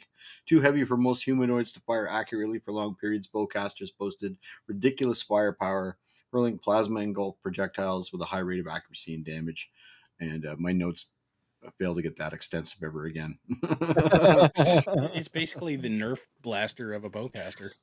Yeah, and in the research, I learned a few things about a bowcaster. You should do a bowcaster video now, Wes. I probably will because they have a slug, and it gets wrapped in ionized plasma, and the two balls on the crossguard are magnets that energize the thing. Yeah. It's like a Like a railgun. miniature railgun. Absolutely. Huh. So, like you said, this is there's an alien. I think that's the same alien as Sayube from Rogue One. It's definitely a common occurrence. And the funny thing is that like the mood is super jovial, and until right at the end there, Kellen shows up, and it's already a problem. You can see the reaction of Brasso is to get right up and confront him, and it's a point of concern for both Willem and Wilmon and Bix. So Kellen tells Brasso the Imperials are coming tonight, and that like they'll be here in the morning essentially. So that the timeline has to be moved up. So it's probably an idea that you should leave before sundown or at sundown. And says the only plan I have is this forged work order, and it's an emergency repair in the 800 block. It'll take you far away from here. And Brasso's concerned, is it legit? He said, no, it's not legit. I forged the date. You can only use it tonight, and only use it if you're pressed. He reveals too that he's a rebel sympathizer. So he's sort of like, besides giving them work, he's sympathetic to their cause. He knows about Cassian's friend, referring to him as the big boss. So maybe even more than a sympathizer. Right, I took that as he's talking about Luthen. Yeah, exactly. So he might even be more than a sympathizer. He might be a rebel himself. He could be actively hiding them all over the planet. Oh, right? And this is it. When he says like this is the big boss needs to know what's going on here, and Brasso says it's going on everywhere. and I missed at the table. I didn't get a chance. There's one of the girls has a puppet of an ATST. Oh yeah, that's right. Yes, That's right. and it's one of those like a It's like a like a string marionette. marionette. Yeah. Yeah. What did you guys think of the cow? That giant cow over in the corner. The animatronic cow. It looked like a Beast of like a burden. banta. It looked like it came from Chuck E. Cheese. I'm sorry. So and it was like I saw it. And I'm like, oh, they're trying. Turns out that the cow was actually built for season 1. It was built for season 1. They were going to use it on the Aldani set, but they didn't. Nice. Oh, still got used. That's good. Yeah, I mean, why wouldn't you? Pre-wedding prep talk. We're back on Chandrila. At first, Mon is a doting mother, all smiles and concern. She's even like assuaging the child's fears. She thinks she rips her dress and stuff, but it gives way too. So it's sort of the cracks you talked about, Wes, where they're getting wider. She breaks a couple times here. It gives way to a genuine feeling. Mon shares her wedding day regrets with her own daughter about her own wedding, sort of understanding her own mother more now. She tells her, she's like, my mother was drunk in this very room at this very moment in my situation. My mother was drunk. And I never forgave her for that. But it's weird because in this moment now, she finds some understanding with her mother, saying like, I know why she was drunk now. And it wasn't because she was this complete useless, whatever. It's because she had to be drunk to mask the pain that it feels with this sort of arranged marriage situation. And that's the impression I got. I'm right there with you. It's this whole like, I don't want your life to be my life. Yeah. So lost in the guilt of what she sacrificed for the rebellion, she offers Lita a way out. And she tells her you can back out without shame. It will be remembered as an act of great heroism. But her daughter's words cut Mon like a knife. I wish you were drunk. And there's the Lita that we all knew from season 1. And it's like, so there'd be an excuse to the crap that you're spewing right now. And look at you could even see the look on her face, a little vitriol there. She's disgusted by it. And so Mon returns to formality with very formal moments. Oh wait, I'm at the wrong. I got my notes screwed up. Mon reverts to pomp and protocol, definitively wiping a tear from her cheek. She takes up a position in front of Lita. She doesn't just take up the position. She forcefully, stand behind me. Yeah, you stand behind me. Like, that's how we go out. You got a knife point without getting a knife point. Yeah. With very formal movements, always moving in circles, the parents move around the betrothed. They stand in a beam of sunlight amid a circle of grass. Two things that list me the 10 things about Star Wars you always think about. Sunlight and grass aren't two of them. You know what I mean? This is a rare, it's very special sort of situation. I'll tell you one thing that I did pick up on this, and we haven't touched on it yet. Might as well do it now. The set pieces, like the actual set design for the Mothma estate, it just is like, wow, when you think about their apartment on Coruscant and how it's appointed in the Chandrilan style. Right. And I didn't realize that until seeing the estate. Yeah, it feels like you're in the center of a tree or surrounded by it's rigid but very organic at the same time. They all speak in Chandrilan here, so that must be the language that they talked about in the promos that they've created. And we were wondering what that might be. Sagrona team. And speaking in Chandrilan, the groom is presented with a blade by the maiden's father, who moves to his intended and cuts the longer of her two braids with a brisk swipe of the blade. And there's one thing I noticed about when he did that too, and it's not the obvious. The thing that I noticed was that she's got already one short braid and one long braid. Yeah. And I'm wondering if this ceremony is also like when she became engaged, that's when the first braid went. Oh, that's an interesting. Because in season 1, and all her handmaidens are all rocking long double braids. Oh yeah. I'm wondering if they are. And then it's sort of, where are we here? I'm gonna skip ahead here. it's not lost on me here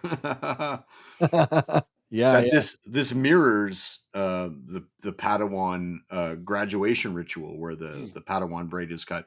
And so that started me down this like other line of thinking that everybody, like from the farmers on Tatooine, not everybody, but a strong amount of the population, from the farmers on Tatooine to the richest people in the galaxy, ostensibly here on Chandrila, Yeah. all dress in some version of Jedi robes or heavily Oh, influenced yeah, by yeah, the yeah, yeah. Jedi look. And in fact, these look like formal Jedi robes that the men are wearing here. I mean, obviously, it's heavily influenced by Japanese and Korean traditional formal wear. The women, it's all Victorian England, so they kind of mash those Yeah. two things together. They do a really good job of that.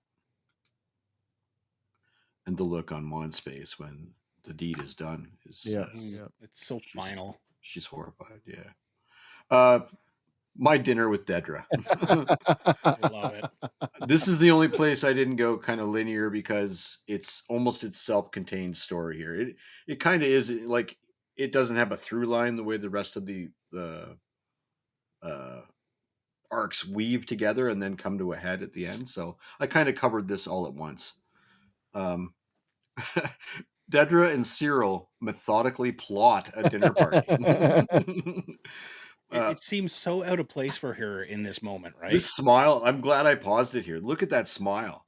Yeah. So, I mean, I always say this when you hear a person sing horribly in a movie, like on purpose, real bad, like so that it claws at your back, that person has to be a good singer in order to know how to sing that bad. To sing poorly.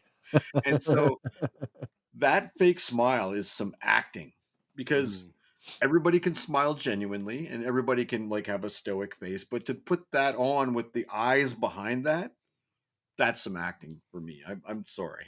I've been watching sort of the press tour with these guys, and Denise Goff is so charming. Like that looks like her on the press tour. Right.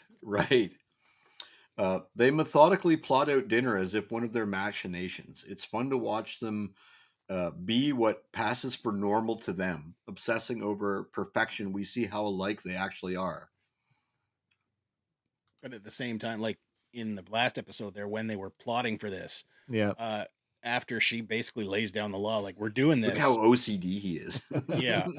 But he gives her like a smile, like, yeah, I like that strong woman in charge of me. So yes.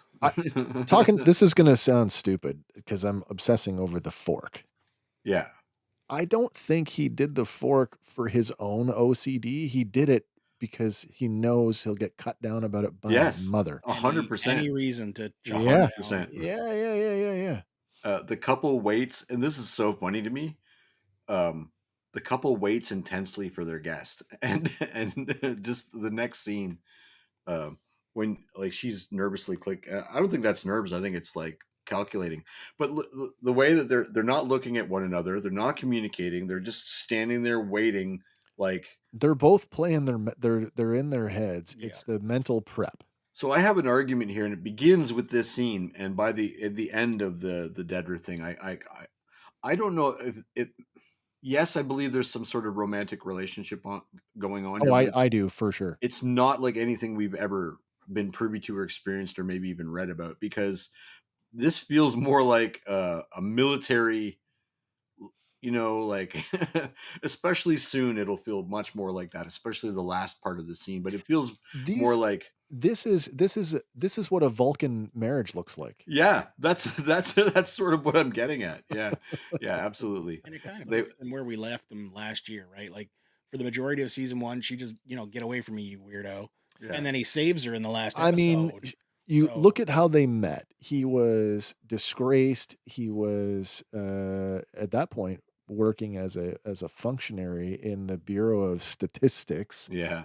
So she doesn't see him as a man. No. She sees him as a thing. A petty functionary. Right. And he doesn't see her. I mean, he's obviously the object. She's the object of his affection, but it's not just his affection.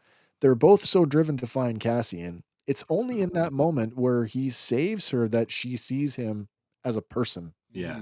Right. Absolutely. And I think that's from there. That's where it happens. Yeah. I This guess is I just should so thank funny that, you. like, if you were feeling a little stressed about a dinner party, Wes, I'd say, well, try to relax until the guests get here. This is almost like, come stand here and brood with me until our guests arrive. Intensely stare at nothing. Knowing what's about to happen, though, you can't tell me that she's not rolling through Every possible scenario that could There were outcome. no illusions here, right? No one thought that it wasn't going to be Edie. She's mentally recounting all of the interrogation techniques that she's ever used. Yeah. Like, so nobody thought it wasn't going to be Edie. There was no illusions. No. No, And Syril's over there. He's like, I'm going to fucking hate this. Yeah, absolutely. And the doorbell rings 4 times. Did you guys notice that? I did. Well, yeah. I don't know. And it was like evenly spaced. And then it continues until the door is answered, or yeah, it was like she can't even wait 3 seconds. She's hammering on the button. Yeah. Impatient. To no one's surprise, it's Cyril's mother, Edie. Where? When Edie arrives, she's ever domineering and two-faced, with subliminal insults and an undeserved sense of self-importance. It's wild because Dedra even, like, there's the smile. Let me shake your hand, and there's she's trying. She doesn't even acknowledge the fact that she reached out to her. Yeah. She just sort of steps forward, and then she does that, like, the power move. I'm going to touch you, and I'm going to wipe the dust off you, and she's so smarmy. Yeah. Charming as ever. And it's like the look is like, this is what you lived with. Well, you were the right. story, you weren't exaggerating. No, that was the look. You were. I get it now. Edie eschews courtesy for underhanded comments and self-aggrandizement. So, I guess there's a part coming up here. I guess she's talking about Cyril's father and Cyril's, first she goes at him about his decisions to want to become a police officer on Morlana and playing police. Playing police. And so it's she's just digging, and so it you get the idea that maybe Dedra might be like coming to the rescue. I guess that's what what I'm getting at. Yeah, Edie's definitely throwing down, like, I'm in control here. I own his life, and now I own you too. Yeah, so you find out that his father was an adventurer who one day just never came home. And whether that was because he was a good adventurer or a bad adventurer. For blue milk. He's whenever smokes and never came back. I was gonna say it's gonna be his father's Paul Giamatti out for a pack of cigarettes. I don't smoke. We learn about Cyril's father. I have some sort of, and that Dedra grew up in an Imperial Kinderblock. Wait. Yeah. What? Okay. Okay. This is the only time I'm going to pause extensively and ask a few questions here, really. I'll start with Denise Goff is 45 years old. Right. So, okay, I have many questions about Dedra's statement here. And I'm going to get into the weeds here for a second. Not that I've never gotten into the weeds on the show before. The actor Denise Goff is 45. Obviously, she looks great. She could easily play much younger. My question is, though, how much younger? Let's take the character and the actress's age to be equal. Let's just take that as rote, okay? This makes her statement of the Imperial Kinderblock problematic. Last time I checked, it was blatantly for BBY. That's how we open the our True. 45 minus 3 is 42. Everybody with me? Yeah. Making Dedra 3 years old and 46 BBY. Yep. Which is still within the time period of the High Republic. The events of the Phantom Menace take place in 32 BBY, just so people are paying attention. The Declaration of the Empire not coming until 19 BBY. Correct. What's going on? Is she just playing mental games now? So that's a possibility. But then there's also, we talked about this earlier in the week. Does she just interchange, like, whatever was Republic is just now Empire, and so, like, the statement is true from a certain point of view. True. From a certain point of view. And I wonder if that's just like, you're in the military, you're a career officer, and it's like it's mandate to refer to the past regime as always having been the Empire. And what better way to eradicate the thoughts of the Republic than to rewrite history? literally deny that it ever was a thing. I'm having a thought, and it's just coming to me right now, and this goes back to the prep, Dedra's mental prep. Is this a complete fabrication? I'm making this up, and I'm giving you deliberate answers. I don't have a family. Because if Dedra gives her anything that Edie could potentially hold over her the way that she does with Syril, that lowers her, that gives Edie more power, and she won't do that. It's possible. I mean, 100%. Edie tries to run with the fact that she says, oh, well, you had everything you needed, but the love of a mother. Yeah. Right? Yeah. Kind of implying, I will provide I'll that be your for you now. mommy. Yeah. No. Edie grows increasingly irksome, attacking her dessert dish, aggressively mashing it with her utensil, making a large show of it. Meanwhile, precise, calculated, Dedra shaves off the smallest mouthfuls. This is kind of funny to watch them, watch that. There you go. Yeah. Until until Syril has had his fill. I kind of doubled up on my notes. Frustrated, Syril excuses himself from the table, giving Dedra some much-needed alone time with her partner's overbearing mother. That was the I wasn't playing, and he's just had enough. Yeah. And he's just had enough. Yeah. And I mean, I've kind of I've glanced over when she was dipping her fondue and oh my god, letting it and drip making all it over the table, yes, on purpose.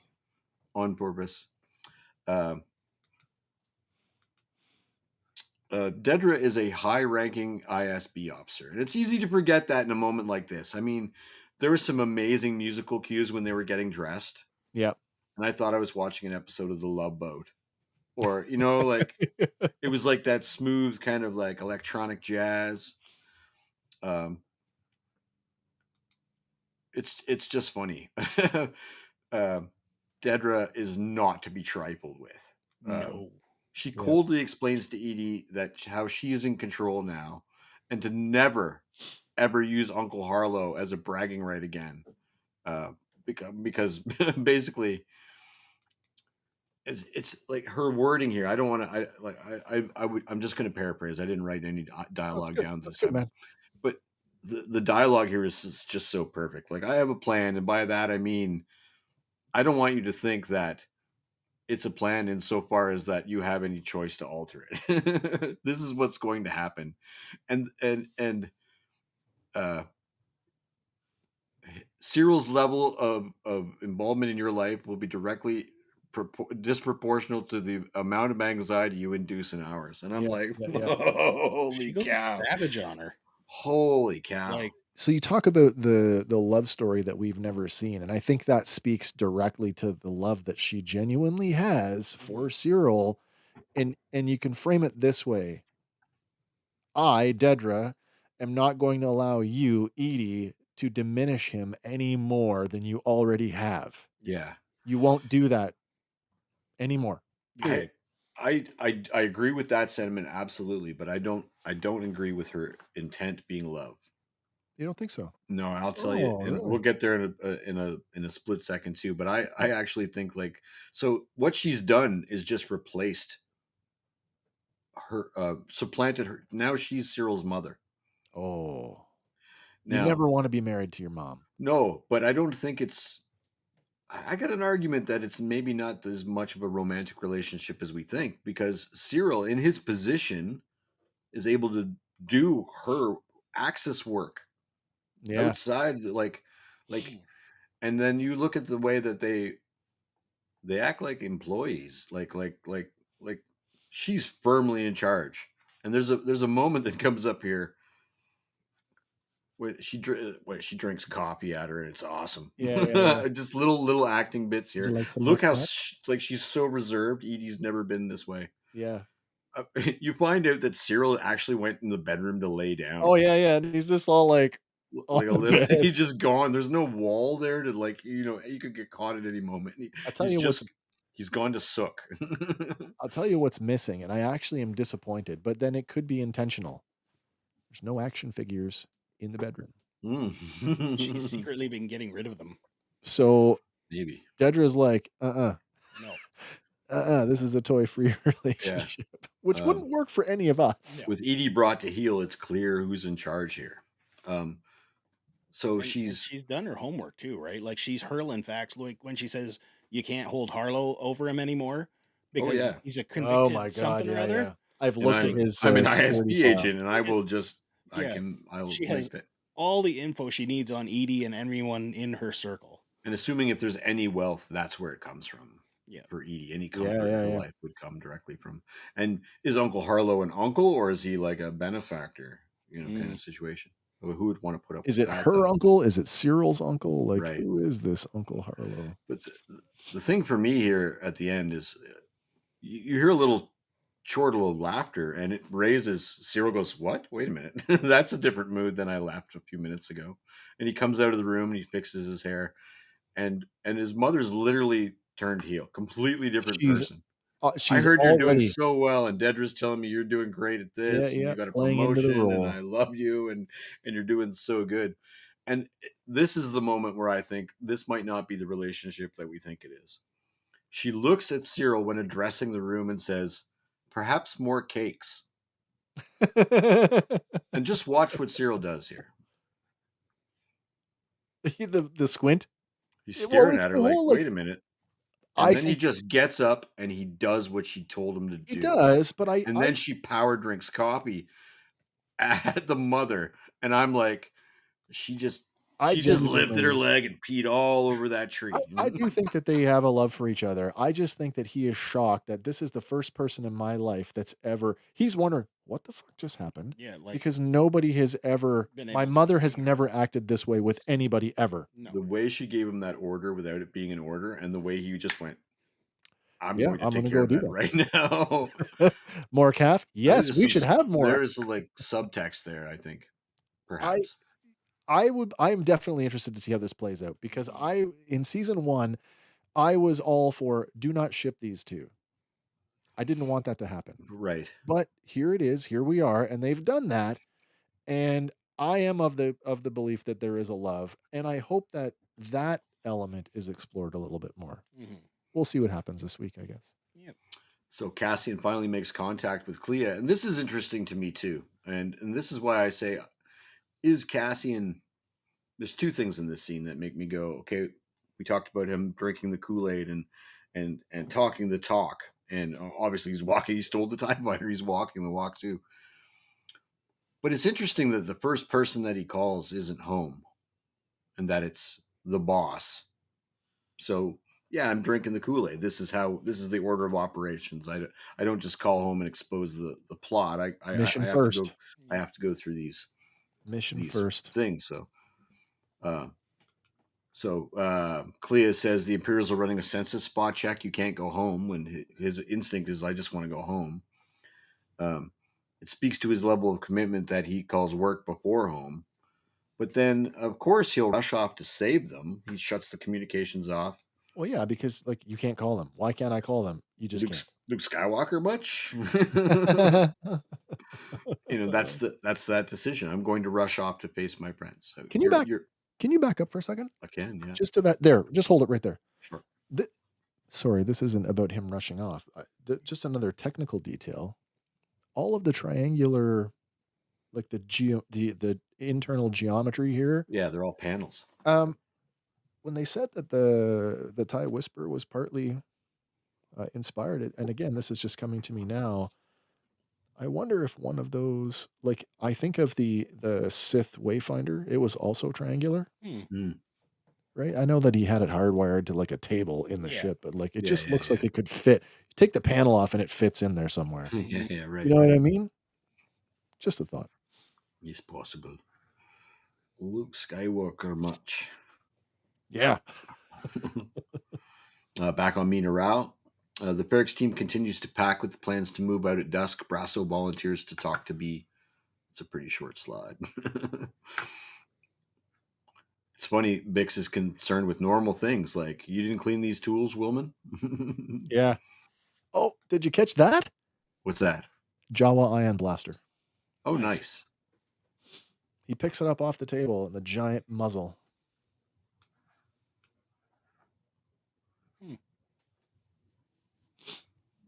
I missed it. It's right when you're talking about the tools.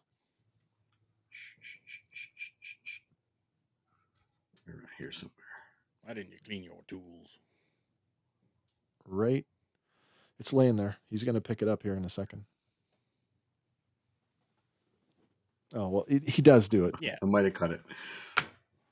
That's all good. Oh, and then back on Chandrila. After the ceremony, Dabo Sculdin presents the newlyweds with a gift. It's a big old Easter egg of a gift for us. In fact, it is the rare. Let me pause on the actual object. The Shandy Merle. There it is. This is the Shandy Merle. And I'll tell you why this is such a big Easter egg for us. He tells everybody that. So he tells the story. There are 12 of these. There are temple statues from ancient times, and that the Rakatan Empire sacked Chandrila. That's the second or third reference in a Tony Gilroy property of the Rakatan Empire. But this is really important here, where he says they sacked the temple 25,000 years ago. That's a number that we've always associated with the beginning of Star Wars. Yep. But it's never been canonized in a live action situation. Oh, that's cool. That's cool. This is solidifying like the Star Wars bedrock. And that thing kind of looks like, the Wills from the Clone Wars arc. The not the Wills, but the Fates. Yeah, a little bit. The four Fates. And then I couldn't remember in the KOTOR game if we ever encountered something like this in the gameplay. Oh.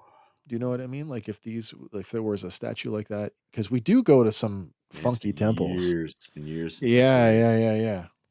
Anybody playing KOTOR recently have insight on this? No. Let us know. It's all cracked and filled in with like gold, and I don't know if that's the design or if it's been repaired like Kylo Ren, like the Japanese traditional repairs. Because when they really zoom in on it, you can sort of see that, like Enoch's armor, right? Or Kylo Ren's helmet, yeah. And I find this amazing that Luthen is hiding in plain sight. So like, he was so obsessed about secrecy that he had this persona, but he was in the shop, sort of protected, and now he's this persona out in the world, and maybe it's just a part of the character we didn't see before, but it feels like he's operating more openly now in this persona. I feel like this is just like this is effeminate. What's the other word? Eccentric Luthen shopkeeper, and this would be him every day of the week. Like if you went to the shop, this is what you get. I would think, though, this is not like your typical shop interaction. Like Perrin said in the last episode, the thing probably costs more than the entire estate. Yeah. So this could be like, okay, this particular artifact actually does require me to be on site. But he's so comfortable with being called out and introduced to the entire crowd. Yeah. Like, here's Luthen, our antiquities dealer. Yeah. And that, maybe this is even part of the plot. To keep Mon safe, is that he's embedded himself with Sculdin for a year now. Like I told him about the rumor that we were took him to get the right. He said, "Well, he came to me a year ago with a plan." Oh no shit! Okay, yeah. He literally says that. So perhaps it's just based on that. There we go. Tay Kolma shows his true colors, only adding to Mon's growing anxiety. Tay becomes increasingly worrisome as he openly approaches Mon with a veiled threat to side with Sculdin if Mon cannot meet his financial demands. And so this is what we were saying, like, is he going to go to somebody? And the idea is that I don't think he's going to go necessarily and go, Mon Mothma is playing with the rebels, but he's going to instead go to Sculdin and be like, hey, I kind of set this whole deal up and I'm getting screwed for money. And that's the like, without meaning to do the other thing, that's the move that's like, so screws up compromises the rebellion. But Sculdin right now is just a benefactor through it's like a shell company movie. He knows that something's going on, but not what's going on. But Tay, breaking that trust is very dangerous. You think he would give up the Foundation? Not that he would give up the Foundation, but maybe that, like, if he can negotiate himself a better deal, it's a threat. It's obviously a threat. Yeah. If you can't give me the number I'm looking for, and I'll get it from someone else. You see the way he's like, I hate to do this to you, Yeah. But I'm going to get it from somewhere else. And he's even like, man, I wish I could be like that guy. He doesn't hide anything. He's at face value. He's enjoying himself, and we're clearly not. It's that level of and the absolute shock, because like we said, it's a childhood friendship. You never thought, it would be it would come to this. This is why, she wanted to bring him into the fold in the first place. Yeah. I believe they clear the floor for a dance. Is that here? Yes. Yeah. I'll just let that play through. The bride and the groom share the first dance, reminiscent of court dancing from medieval European history. Even the light string music, emphasizing that feeling. And it's really interesting. I don't know if I caught the shot. You see the beauty and grace of the wedding dance is undercut by the true feelings of Mon and Val, as everybody else is smiling and enjoying this, enamored with the sort of the pomp and the ceremony. And they cut to Val, who's all in her own head, and there's Mon with a fake smile, also all in her own head. That's a tough spot to be as a character, as an actor. But at least he's finally touching her hands. Not pushing her away. Right. We're married now. I have to touch you. Yep. Brasso informs B he has to stay behind while the others lay low in the 800 block for a few days. This gutted me. Yeah, B is concerned Cassian won't find any of them. Overhead, a TIE Reaper. You're welcome. Overhead, a TIE Reaper overhead. Wow, my notes suck. Overhead, a TIE Reaper flies low overhead. Your notes don't suck as much as that cow.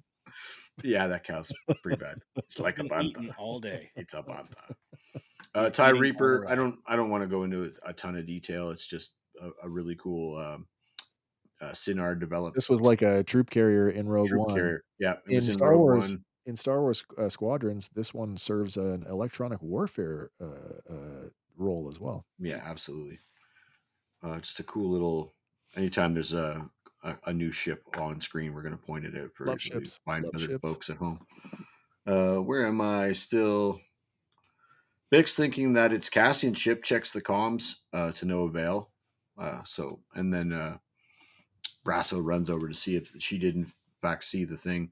And this is always a problem, young love. Yeah. Picks the worst time he could possibly pick to say goodbye. At her farm, Will is saying his goodbyes when an Imperial troop shows up with 2 armored transports. I didn't catch the types of transports. I started to try to get into the weeds there. They're the ones that we got last season from. Yeah, they're 2 different transports. Yeah, but they're repurposed from season 1. Like these are the same. They're like the Jeeps. These are the same ones we saw in Kenobi. But they were also used in season 1 on Ferrix. Yeah, nice looking stuff. When I took Google Lens photos of the big one that you see in that shot, it told me it was it kept sending me to German troop carriers, so it might have a lot of strong. Just caught there's a droid pilot there. I didn't realize that. Integrated droid pilot, yeah. Oh, nice. I see that. Or is that a gun mount? Because there's a gun right there. Right beside it, I think. But I think that's a droid head. I think that's a. Excuse us while we analyze our own photos. Where am I here? Will knows he's in trouble as he's left his speeder out front of his girlfriend's house. Mom comes out. Stormtroopers here too. No more suits. Now the troopers are in. So then the gross, and here's another indicator that this guy's lecherous. He ogles the daughter pretty heavily, and the mother recognizes it right away and get in the house. Yeah, old get hat inside here now. Yeah, he might even be her father, in an awful way. And then Will books it on foot, and that this is a sort of an awesome scene.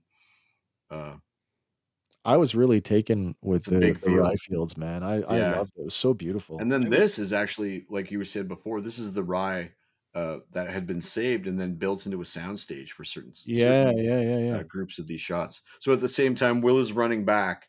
Brasso is hopping on his speeder to try to save Will. Then we get some of that practical. This is that's that great rig. shot. This is practical. This is the rig with the SUV driving down the road. Yeah, it's fantastic. Fantastic. Luthen confronts Mon about the growing Tay-Kolma problem. At the reception, Luthen confronts Mon about Tay, and there is some great dialogue here. Basically, she says, we're going to get a number and we're going to have a meeting next week. And he says, I love his answer. We're running out of time. What's the number? It doesn't matter what the number is, because what the number is going to do is it's going to leave us vulnerable forever. You need to be protected. And when Mon, naively, even though she knows the answer, is like, I don't know what you're saying. I'm not sure what you're saying. Luthen responds coldly. Yeah. How nice for you. And I'm like, oh my God. So there's a thing that keeps happening to Mon here. She keeps getting stabbed by the people around her. And metaphorically, her daughter sticks her with a dagger and twists it. Yeah. Tay sticks her with a dagger and twists it. Luthen here sticks her with a dagger and twists it. Not only is he telling her simultaneously that Tay must die, he's twisting the knife in her sanctimony while he's doing it. Yep. But this takes me right back to his speech on the catwalk from season 1. Mm-hmm. What do? I burn my I burn my tomorrow so you can see the next sun. Yeah. And this is where the Niamos music starts to cut in. It fades in, and the droid comes in, and everybody, the shiny disco bot. And this is so powerful. What's happening the whole rest of the episode is when we're in Chandrila until the very end. When we're in Chandrila, we have the Niamos music playing, and watching the principal characters react inside themselves against the music is it's such a dichotomy. It's like, I don't know, it caused me a lot of anxiety, honestly. There's a real power in this super amount of tension and stuff. Yeah. With no illusions, Luthen knows what must be done to protect his asset, and that's literally what Mon is. Yeah, is an asset. You are more important to the rebellion than this guy's problems. Yeah. Deeply in shock, Mon must continue to play her role at the wedding. So she starts Skekken's dad. This is the first one. She's pretty reluctant, and she backs it. And then the look on her face is, I'm wondering if that's real alcohol, because she was like, "Ooh, it's some fireball there or something." And then she drags her to the floor, but she just stops and pauses. Boom, boom, boom. Moving right along. Is this a short one? This might be a short one. Some of them are 57 seconds. So that's not so bad. Sorry. Cassian arrives at Mina-Rau, but is he in time to save his friends? What I love about this, and this raises some questions. There's a Star Destroyer in orbit. There is. Yeah, that's in the next clip. I did point that out. Oh, sorry. Okay. That's okay. But yeah, he pulls up, then they cut back to Bix on the comms, checking the comms, hoping for a miracle. Yeah. She's now seen the Cassian leaves from hyperspace and vectors in on Mina-Rau. Bix spots the transport on the path approaching. The imps greet Bix, who comes to the threshold, telling him everyone is in the far fields. He asks again about her husband, and she assures him that he'll be back. And he knows she's packing up, and tells him the story of, she tells him the story that they're heading for emergency repairs in the 800. But he's kind of wise to it almost. He's like, that's pretty far. You sound like you're selling me a yarn. I have a question too, because this is the second time she's referred to her husband being off-world. Yeah. And some time has passed. We know that Cassian and her have a 1 day. A past? It's the next day. No. I mean, a year has passed since. Oh, yeah.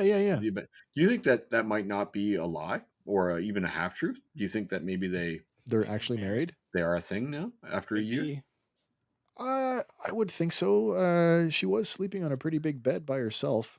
So And Will sleeps in a hammock outside. I'm not sure. One of your 2 episodes, Clea, when she's speaking to Luthen, so it must be the first episode. It must be your episode, Wes. Yep. She's speaking to Luthen. She says, "I tried to contact Bix and I couldn't get a hold of her either." Yeah.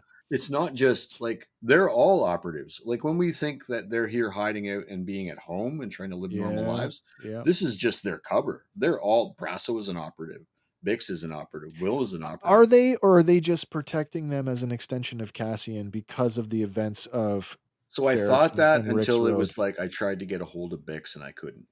Well, I mean, Bix was an operative for Luthen before Cassian was. That's also true.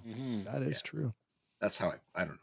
Yeah, because she was the contact for like fencing the tech. That's right. Yeah.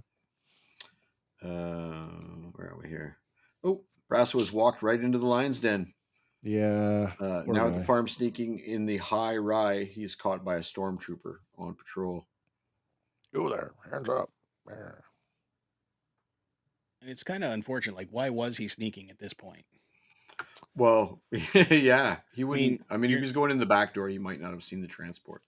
Yeah, but at the same time, like he's head and shoulders above the sight line there. Well, they are wanted.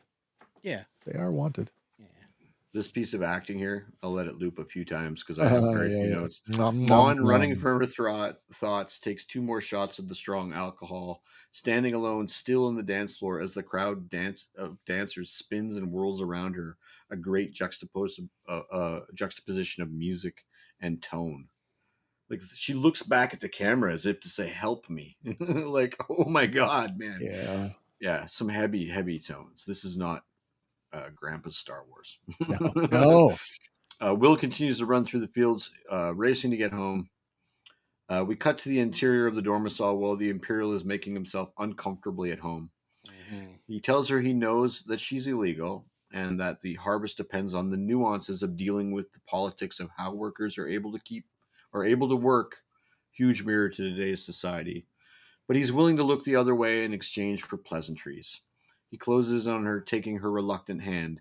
Cassian spots an Imperial Star Destroyer in orbit and sends the Avenger in a steep dive for the surface.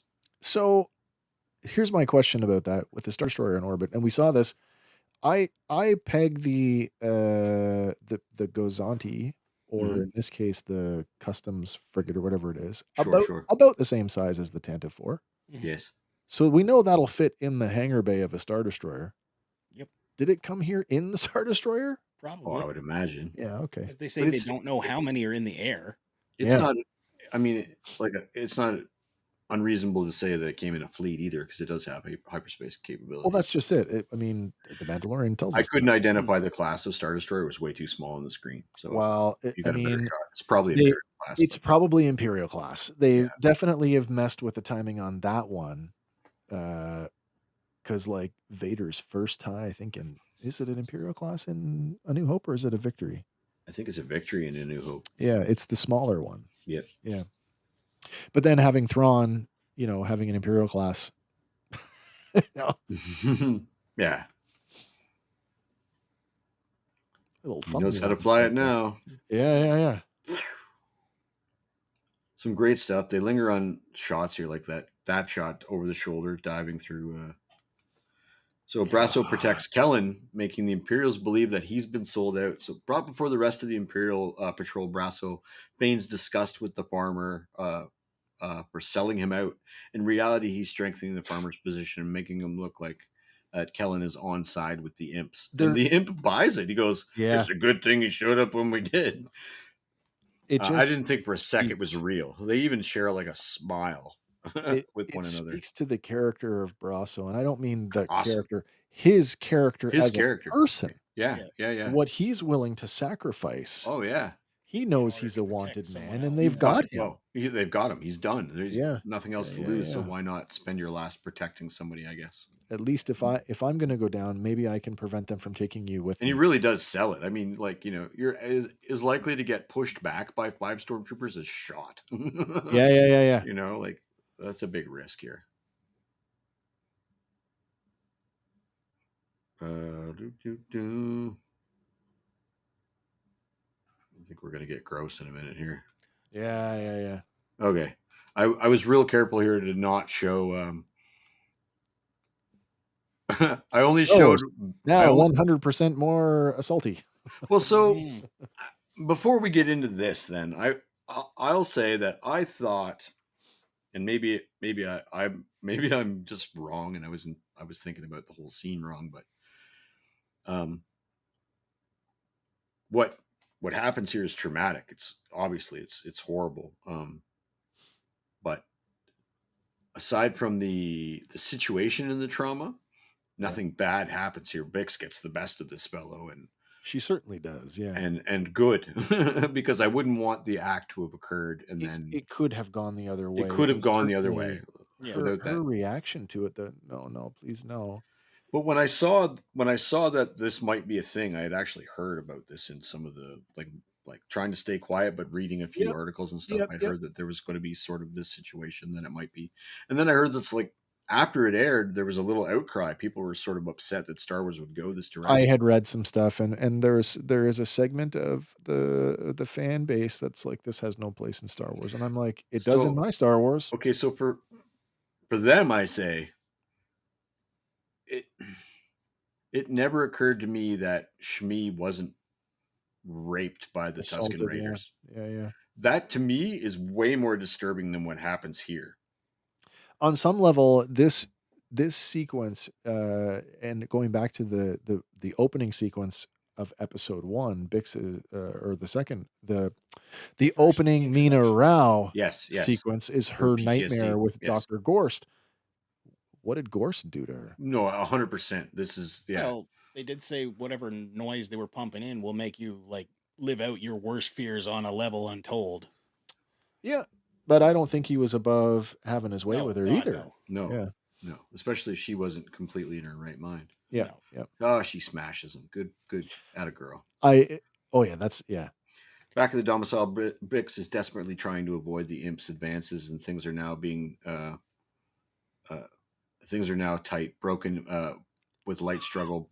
Backed against the wall, Bix lashes out and draws blood with a strike to the nose. This enrages the man. Now escalated into a full-blown attack, Bix fights off Kroll valiantly, managed to blow to his head with a mallet. Changes the meaning of get hammered.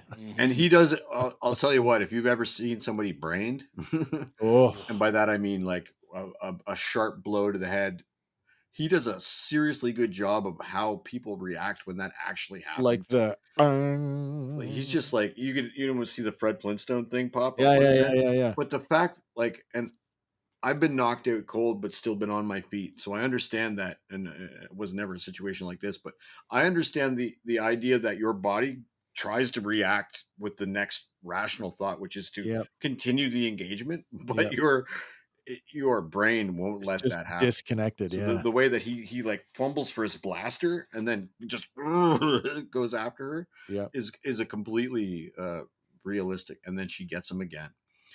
Where are we here? Now, man stumbles around disoriented, fumbling for his weapon and lunging at her again. She makes a contact with the hammer to his skull. A second horrifying scream from the imp draws the attention of the transport driver, who radios the unit for help. I don't think we identified this guy, so I had a little bit of time. Joel Tony Boingo. They call him Officer Number 4.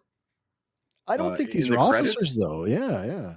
And he's actually, they call him Corporal Pike on the radio. So that's something I noticed in this episode. Maybe this happened in season 1, but like, to see NCOs and their uniforms, although they're of the Imperial style, they're slightly different. Mm-hmm. He reminds me of what was that show? I used to watch it a lot when I was a kid. Of the Jeep drivers, the Australian Jeep drivers in North Africa. Remember that show? Rat Patrol. Yeah, He reminds me of like one of the German. Yeah, it's awesome. With the Mud Trooper goggles. The Mud Trooper goggles. Yeah. Approaching the domicile with his blaster ready, Corporal Pike. I better keep pressing play. Oh, he radios in. Sorry. So yeah, sowing dissent here. Unit 2 mobilized, leaving a detachment behind. He stumbles out. This is a really good death for such a piece of shit. that chin off the thing is just like the cherry on top of that guy's death. It's fantastic. Like he was dead walking out that door. It was only a matter of time. Yep. You know what I mean? Unit 2 mobilizes, leaving a detachment behind. We get the actual R word here, so it's he tried to rape me. Will arriving sends a volley of blaster fire at the imp, who returns fire, but Bix blasts. It's hard to say. Bix blasts the corporal with her blaster shotgun. Holy cow! I couldn't even get into the weapons that were going on there, but there's a few. Maybe we'll slow down and take a look at the weapons of Andor later. But yeah, she gets the best of another imp. Mon dances with all her heart, and the anguish etched across her face is undeniable. And intoxication. Yeah, what a performance. Mon still dancing as Koma greets his driver. It's that whole, that whole "I wish you were drunk," and now I am. And the crowd's shouting "Nailmos!" Yeah. At the same and time, it's just like look at their face. Like, so how do you? She's just lost. She's in the 100%. Moment. Yeah. And this goes back to that parent speech where he's like, "Look for those little moments." And I know she's using it as an escape. Yeah. But she's still embracing that moment, ignoring everything else that's going on. I'm trying to get a better pause here because I don't think that's the case at all. No? Look at the anguish on her face. Yeah. Her face and her body are doing two completely different things here. There's some strong opinions going on about this sequence that I fully agree with. Like your daughter's just been arranged in an arranged marriage that you never wanted her to have, that you didn't want to have yourself. Yeah.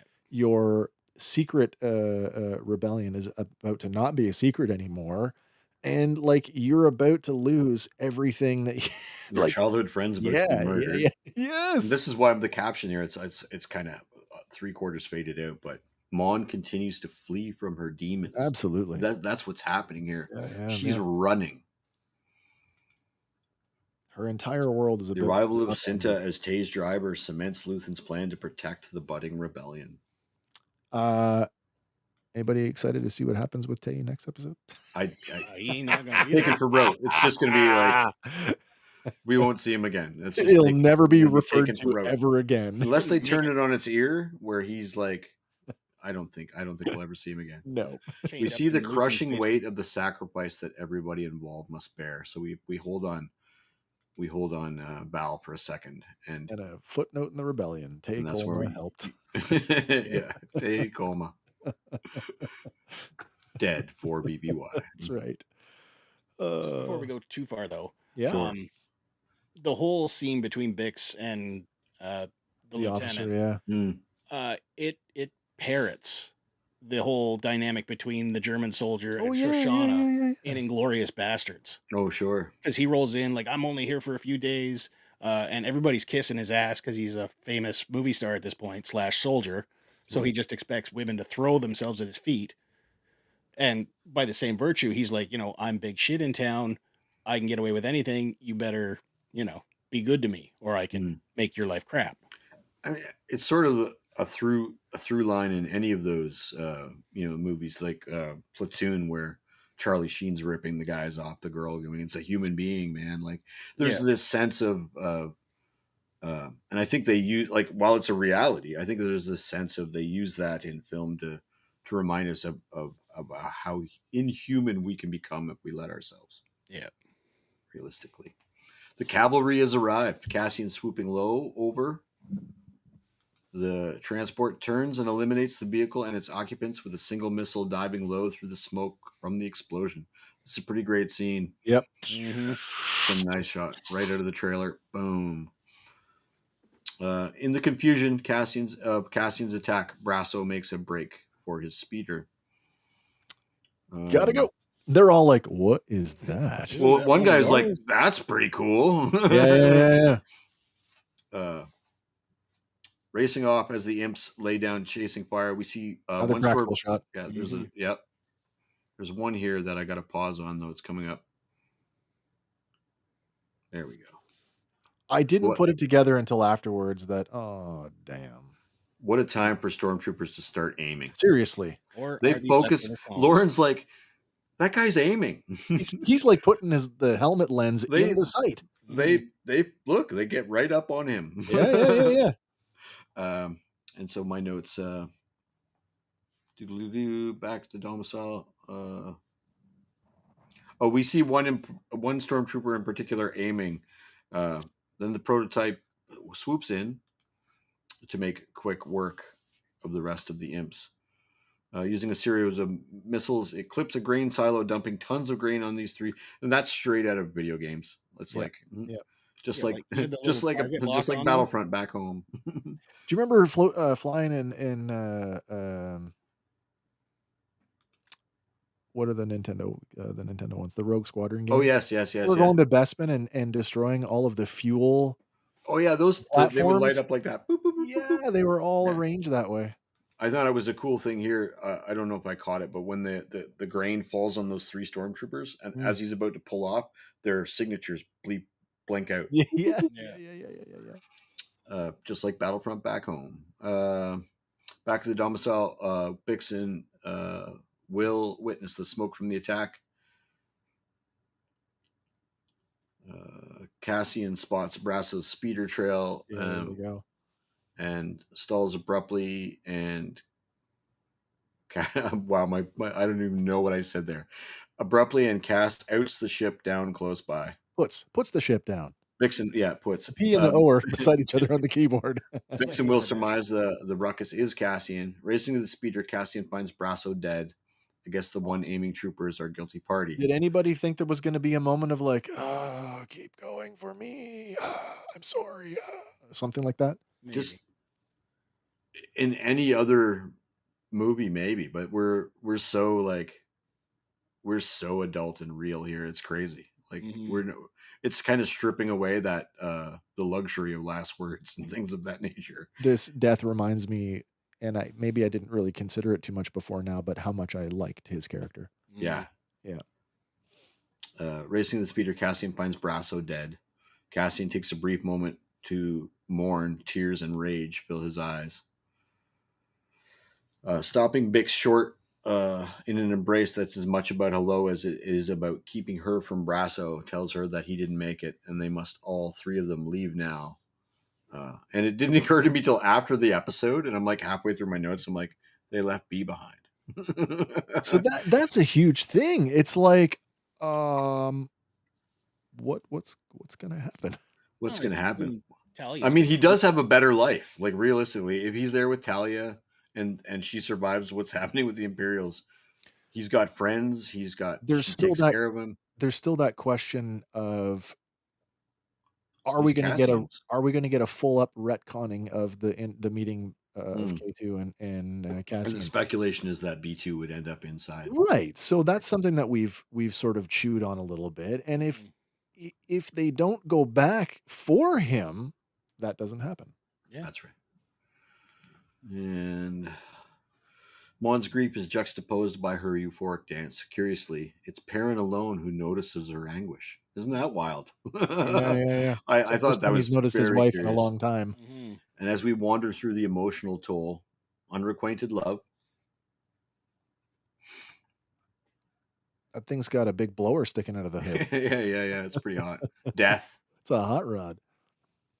And this whole time, the Niamos music is playing, by the way, through all these scenes. Yeah. The Niamos remix, which I sure as hell hope they release, because it's so good. Grief. Yeah. Sent to piloting the transporter Tacoma across the scenic mountain vistas of Chandrila. Now the Niamos remix keeps playing through the cutscenes as we focus on Brasso dead in the field. The tie lifts off, carrying the battle-weary occupants. The way the upbeat music is played against the absolute sorrow of these scenes is crazy. It's clear being a rebel will cost you everything. Yeah. Cutting back to Mon, gyrating and twirling as if to evade the grip of some monster trying to grab her in its terrible claws. And guilt. Yeah. The guilt. Such a powerful cut to black. Close. Yeah. Such a black. powerful closing on this one. And music and all. It's rare when we cut to black with music and all. now that we've gone through it all, a couple things. I talked about this earlier in the week privately, but I want to bring this up while we still have an audience. And it's like talking about the timeline and sort of what's happening in the Star Wars universe. The TIE Avenger, does that predate Thrawn's TIE Defender program? Because the TIE Defender isn't revealed until his appearance in Star Wars Rebels in season Is the 3? Or is this the precursor to that? That they were going to make, they were going to produce it on Lothal. Yeah. It's the B1 that they blow up on Lothal, the prototype B1 on Empire Day. The Defender. Is it the Defender? The TIE Defender. It's season one. That's season one. That's season one. That's for BBY. That was Thrawn's program. Yeah, so his Starfighter program. It's already happening now. Yeah, that was on Lothal. That is like a direct competitor, because he had Morgan Elsbeth working on that with him. Yeah. Mm-hmm. And now you've got Sinar over here doing their own thing. I kind of wonder if we're going to get the live action version of the Defender as well. Maybe. That's all I'm going to say. Oh, Josh says we got suspended for policy violation. We got killed for it. I wonder. Oops. That's interesting. Mm. What does that mean? Does it mean we're done now? I guess. Does that mean we're done? I don't know. We're still broadcasting. We're still broadcasting. So let me. I'm going to YouTube. I'm going to YouTube right now on my phone, okay. Just to see what's going on. Where is our channel? I don't know. Where is our lives?